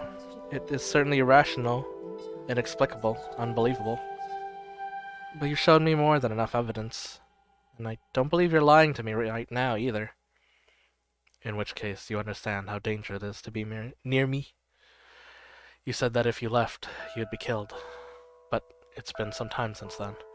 If you're careful to cover your tracks, you should make your escape. You do not belong here. He was telling me the truth. He was telling the truth about being cursed. What a cruel burden to have. Can't imagine just how much he's given up on. How many lives he's inadvertently taken. And how he must have felt every time it happened. How much pain that loneliness must have given him. How much despair he must carry in his heart. How much sorrow must be weighing down on him. So no, I will not leave. I will stay here with you. Leave this place. No, I will not. Why? Why do you insist upon remaining in this house after learning what I can do? You have no reason to stay. Tell me then, why do you try to drive me out? If you don't care for others, as you say, if you're not concerned about anyone else, then what does it matter what I do? What does it matter if I die to your curse? You're a very kind-hearted person. Or man. You've been watching out for me ever since the day I arrived, doing whatever you can to not inadvertently kill me, to not afflict me with your curse. No. Here's what I think. No one capable of showing genuine care for others can honestly, truly dislike all people. They can't possibly be indifferent. No, that day we met before the stained glass window, you heard me out. You listened to my plight. You didn't try to chase me out. That day, I thought you to be a good person. Oh, he's all like, stop it. Eyes closed. That day I thought you'd be a good person, and I still believe that. I simply assumed you would leave on your own when it was safe. I never thought you would be so foolish as to want to stay in this house like this, with a man like me. How does that make me foolish? Do you not value your life? Are you not afraid of death? Do you not find me unpleasant? The thing I fear most is loneliness. You're probably right that by now I could safely sneak away, get myself somewhere far from here. But even if I did, I would inevitably find myself in the same situation. The only way I can avoid that fate is to stay away from everyone. To live in solitude with no one to talk to. I know you understand how that feels. It terrifies me. I'm afraid of having to spend day after day with no one to talk to. No one to share my experiences, my thoughts, my feelings with. That's what awaits me out there. And I want to live with you. I want you to be an essential part of my life. Impossible. Please, don't chase me out. You are a cruel girl. Never again will I allow myself to get close to someone, only to watch them die. Never again. My mother was the first to die. It happened shortly after my birth. Next was my wet nurse. 2 deaths could be considered a coincidence, but as the number rose, it became clear that I was cursed, and I was forbidden from making contact with anyone, even at home. Regardless, being in the same house, accidents will happen. Numerous people lost their lives. Attendants unfamiliar with me, or those who simply brushed up against me by mistake. I couldn't take it any longer. So you chose to move here to this remote mansion to keep yourself away from your family. You weren't imprisoned here. You elected to live alone, so you wouldn't hurt anyone. For better or for worse, I was born into a noble house. So rather than abandon me, they provided me with the means to live out of sight. I'll be very careful. I will do everything I can to ensure no accidents occur, to keep you from being alone again. I will not, for any reason, touch you. You have my promise. Your curse takes the life of anything you touch. I've been here for a while, and death has not befallen me yet. As long as I do not touch you, there shouldn't be a problem. Also, and I apologize if this is simply me reading too much into things, but I feel like we're two of a kind. I fear being utterly alone more than anything, and I think you understand how scary that is. So, why are you so stubbornly insistent on it being me? Or why are you so stubbornly insistent on it being me? I'm sure there's someone else out there. Someone you're meant to be with. You may not have found them yet, but I believe someone like you eventually will. Because unlike me, you still have the vigor to press forward. It has to be you, I'm certain of it. Why? Because, well... You can't tell me. No, I can, I just, please don't get upset with me. I think...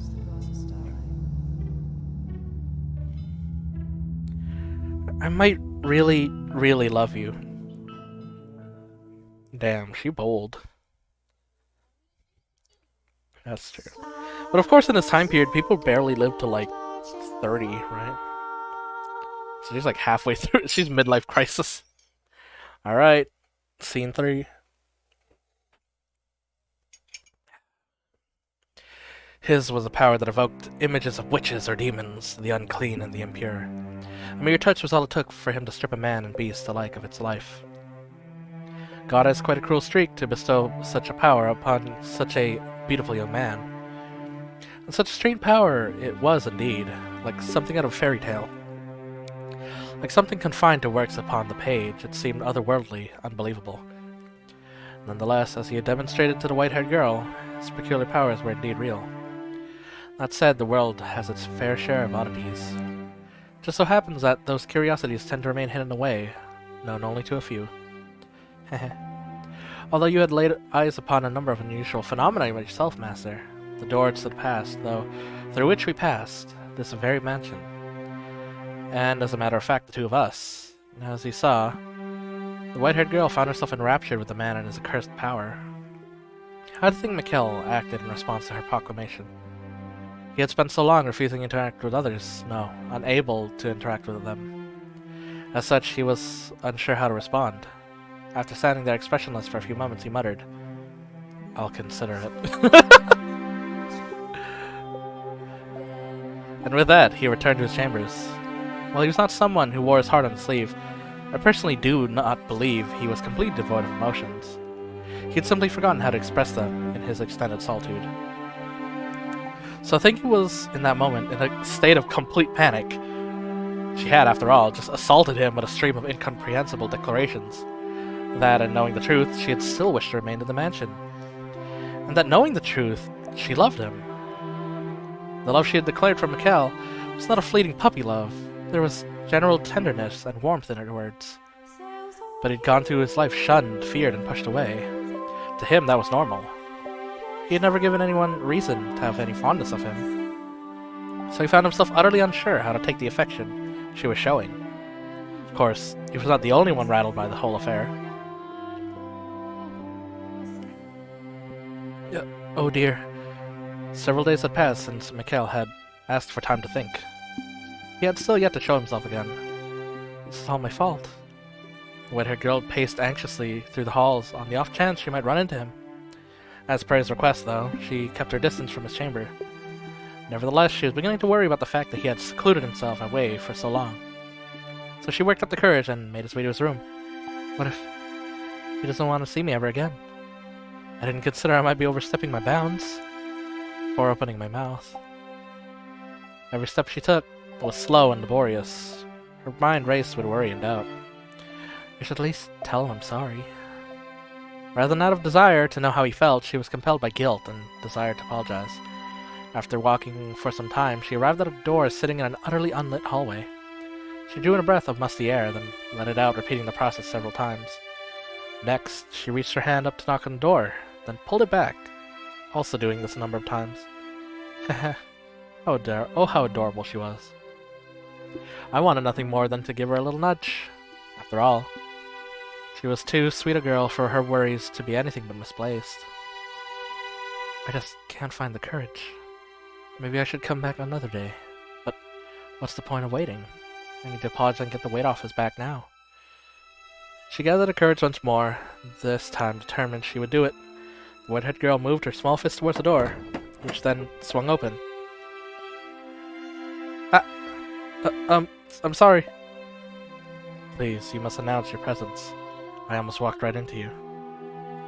Are you in that much of a hurry for a mishap? I'm sorry.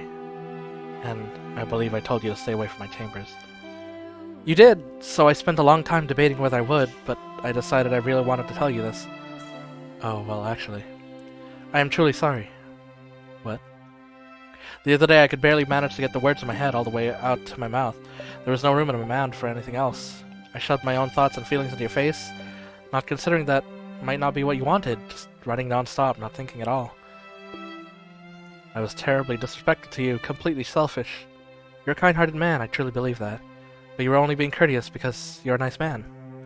I'm sure you have little interest in the affections of a queer little girl. So, I would love it if I could stay here. It would be a wonderful blessing. But if you really don't want me here, if my feelings are imposing upon you, then I apologize. I'm sorry, and I'll take my leave of this house. I'm sorry. Don't be. My mind went blank there for a second. What? I find it difficult to comprehend you. The other day you were firm in your intentions to stay, and now you're saying you're leaving without struggle. You holed up in your room for so long that I thought, you didn't want me around. To be honest, I want to stay here, I do. I think you should do whatever pleases you. Huh? You can stay or you can leave. I will not pressure you to do one or the other. So, I'm not imposing? To tell you the truth, I had to think about that for some time. However, I've now come to something of a solution. Since you're here, come into my room. What? But I thought I wasn't allowed to. To prevent what almost happened a few moments ago. So we don't accidentally run into each other. Sorry. You're forgiven. Now come in. Okay. Is this a necklace? If that's what it looks like to you, then I suppose that means I succeeded. Pick it up. It has a little bell. It's adorable. Please make effort to wear it while you're in the house. Because it's so dark, there will always exist the risk that we might accidentally bump into one another. So I tried to come up with a way to reduce that risk. Does that mean you didn't leave your room because you were working on this? That's right. What other reason would I have? I think most people would assume it was because they had put you in a bad mood. Or that you didn't want to see them. I have little sense of how most people see the world. Sorry. I appreciate it though. I'm really glad to know that you put so much thought into a life together with me.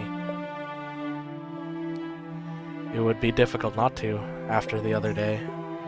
I'm so happy right now. I can't think of any better word to describe it. I couldn't be happier. You're being dramatic. To tell you the truth, I feel a little bad about it. Why? It seems rather impertinent to affix a bell to someone. You're not livestock, you're a person. That's why you turned it into a necklace? Thank you very much. I'll keep it on me at all times. I really, truly appreciate it, Lord Mikkel. Don't call me Lord, please. Alright then, we'll just call you Mikkel. And will you please call me Giselle? The windows. What? if we could open the windows. Never mind. I was just thinking you wouldn't need the bell at all if we could get some light in here. Huh? They can't be opened. They're rusted shut. All the windows have been shuttered for as long as I've been here. I assumed you boarded them all up. That was done long before I arrived. After so many years, though, I hardly consider it an inconvenience anymore. It also serves to repel wanderers. Oh, really? Is there something odd about that? No. It's just, I realized I had the wrong impression about a number of things. As I learn more, I see things in a different light. See you in a different light. And I'm sure there's still plenty more for me to learn. Of all the people I have ever met, you are the most difficult to predict. Not only do you have no aversion to the darkness, The dark has always been a close friend of mine.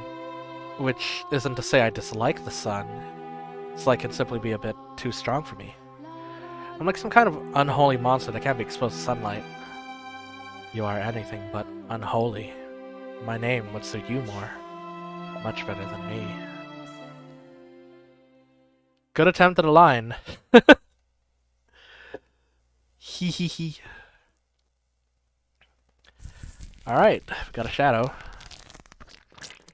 Looks like we got a view from the boy instead, but what's the squishy noise? That day, when I saw Giselle, I was wary of her, apprehensive. I didn't want her anywhere near me. But as my doubts about her faded, I began feeling something very different. As though the lump in my heart had been melted away. I began to yearn for her to be at my side. Knowing full well it couldn't possibly last, knowing full well how foolish it was, I found myself captivated by her. I found myself wishing to have her stay with me. Oh, that's like memory glitching, I guess. Yep.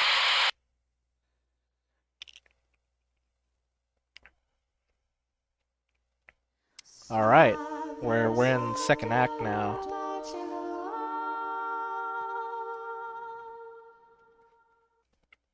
Rising action.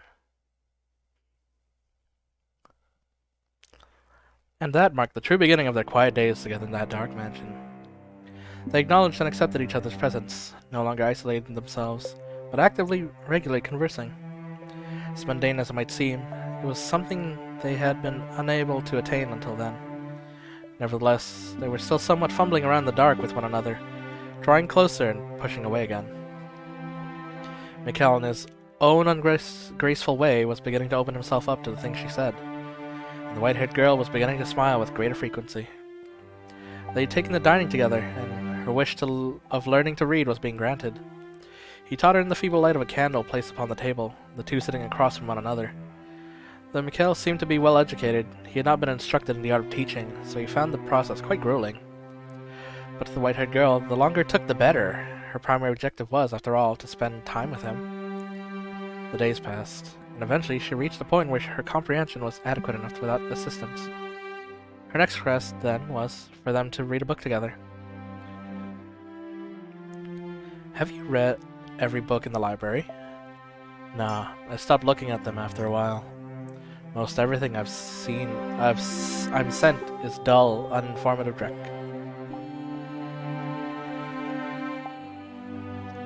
The Diary of a Lord, foolish make-believe tales. You're not fond of fiction, I take it. What value is there in lies and fantasies of another? Stories can be invigorating. The tales of adventure can take you to places you never could go. Legend of heroes, folklore, stories of otherworldly phenomena. They can be terrifying and they can be exhilarating. They may not be real, but they give you a little glimpse into the author's heart, and that you feel like you're seeing the same thing they saw. You are a very empathetic girl. Fiction inspires nothing of the sort in me. However, perhaps long ago, I may have been able to, though I can no longer remember what it feels like. I'm sure it'll come back to you. You're not an empty man. Sorry. I'm making you uncomfortable again. How about we read this book today?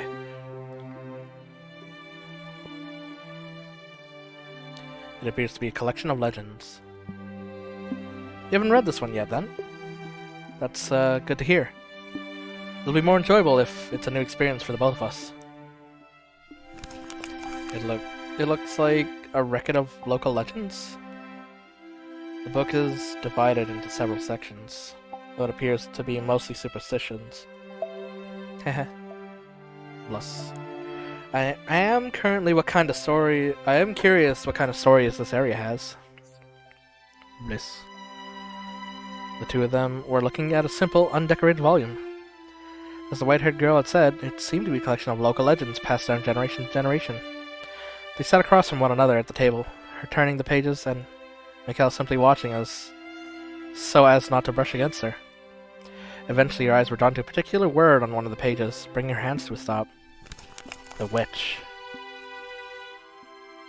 That chapter detailed the sort of witch, or more precisely, said witch's curse.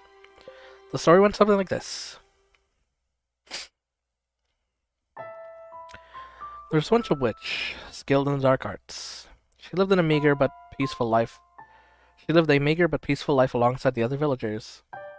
But then a long drought struck the village, which people blamed on the witch. The witch was sentenced to death, and as the fire blazed around her, smoke rose high into the air. The smoke soon became rain clouds, blessing the village with an end to the drought.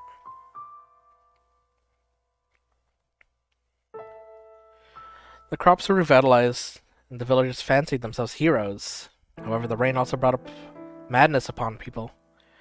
Though the earth below them seemed lush and fertile, the villagers were losing their minds. And they eventually began to take each other's lives. The witch still lived on, in the form of a curse. Many fell victim to the witch's curse, though it did not only take, it also fulfilled people's desires. The villagers had gone mad, but their wish for freedom from the drought had been granted. Thus the legend had been passed down as follows. The witch will grant your wish in exchange for great sacrifice. At smoke in the sky, she watches down upon us above all. From above. To reach the witch, climb for the heavens. But know that the road is a road of destruction. Road to destruction.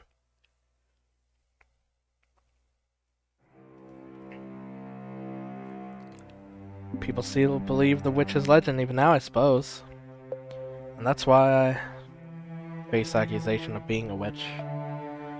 This is not an area very welcoming to outsiders, especially one who stands out as much as you. What brought you to this region in the first place? Mine is a story I'm sure you've heard before. I was cast out of my house. Come from a very poor family. We could barely even afford to keep everyone fed. Being as weak as I am, it was only natural that I would be the first to go. I see. What I don't understand, though, is why the witch is said to grant people's wishes. That is to say, she had reason enough to hold a grudge, but not to give people things they asked for.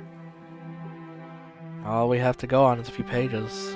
There's no saying what might have been changed or added over time, and it's almost certain the entire legend isn't written here.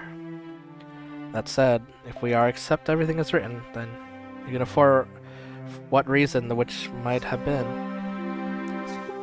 And that is, if you truly want it that much, you can have it, but I'll make certain your suffering outweighs it. Despair that comes after a moment of happiness is far more agonizing than despair alone. I presume that's why the witch decided to grant people's wishes. That is one way to look at it. May I ask you something? Go on. When I first arrived here, you told me the cursed witch used to live in the mansion. After reading this legend, I'm now finding it hard to believe you made that up simply to scare me away. I appropriated the tale, nothing more. It is said the witch was born in this house. What? Quite the place my family found for me. But it was a clever decision putting me here, I think. Not many people are likely to come near a house with such a pedigree. But... no, never mind. That makes sense. I suspect I know what she was going to say then. If the witch is said to grant wishes, then wouldn't that also attract people who so desperately want something? They do not care what price they might pay. And perhaps she was correct. Perhaps there had been those who had come to the mansion chasing after the legend. Perhaps they had encountered Mikhail, touched him, and lost their lives. On that day in the garden he had said, "Many things are buried here." Perhaps that included such visitors. I wonder if that story might be more than mere superstition. If the Witch of Legend really did exist, what would you do? It might be nice to talk to her, maybe. That's all, really. Feel a bit bad for her, though. The only people who ever visit her are there to ask for something, after all. I can only imagine just how lonely that must be. I swear, I cannot comprehend the way your mind works. Sorry. Although, if we assume the legend is true, I have an idea what climbed for the heavens might mean. Oh? The mansion has an observation tower. Or, I suppose that used to be an observation tower. At any rate, it's quite a tall structure. This is the house where the witch was supposedly born. The tower reaching for the heavens seems like the perfect place to find her, if she really is here. Oh yes, I remember seeing a rather tall structure as I first approached the mansion. Would you like to see it? Of course. Please, lead the way. The two of them left the library and made their way to the room with the stained glass window. At the far end of the room were stairs to the observation tower. The tale of the witch had piqued the white-haired girl's interest, inspiring her to put herself forward to satisfy that curiosity. She had, after all, been accused of being a witch herself, so she undoubtedly felt an affinity to the legend. What a sweet girl she was.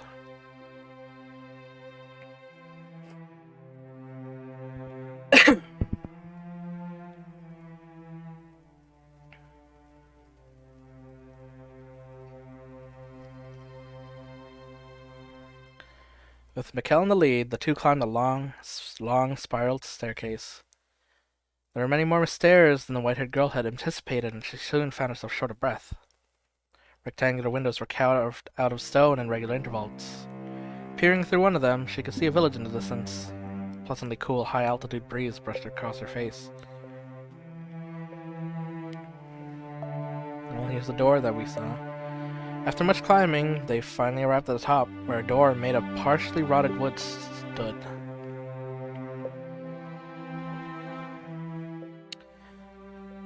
Mikhail pulled open the door, revealing a small room with no windows or doors in that sight. Oh hey, it's the door from First Girl's Legend. Wow. There's that one window. This is the top of the tower? Despite it being called an observation tower, you could hardly observe anything from here. Ow, my bones. Her face contorted in confusion. The white-haired girl threw her gaze about the room. Glancing up, and she only saw a darkened ceiling.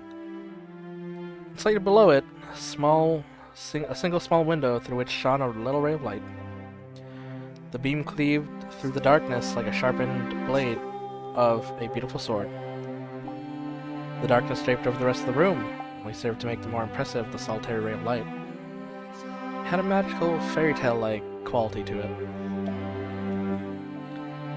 As if being pulled in by it, she drew towards the light. I suspect there was once a large window in this room. If you look closely, you can see the seams in the stone of the wall. The color of the stone differs slightly on either side of the seams. I presume something caused them to seal off the window after it was built. Though I don't know what that something might be. Oh. You're looking at something. When Mikhail's eyes fell upon the white-haired girls wrapped in that beam of light, he sputtered to a stop. The man who never flinched at anything, who had long since distanced himself from such stirrings of the heart, was utterly bewitched. He had never seen her illuminated so vividly before, and he was having a great deal of trouble finding the words to describe her striking beauty. For someone who had been chased out of her home and accused of being a witch, the white-haired girl looked less like a practitioner of the dark arts, and more like one of the hosts of heaven.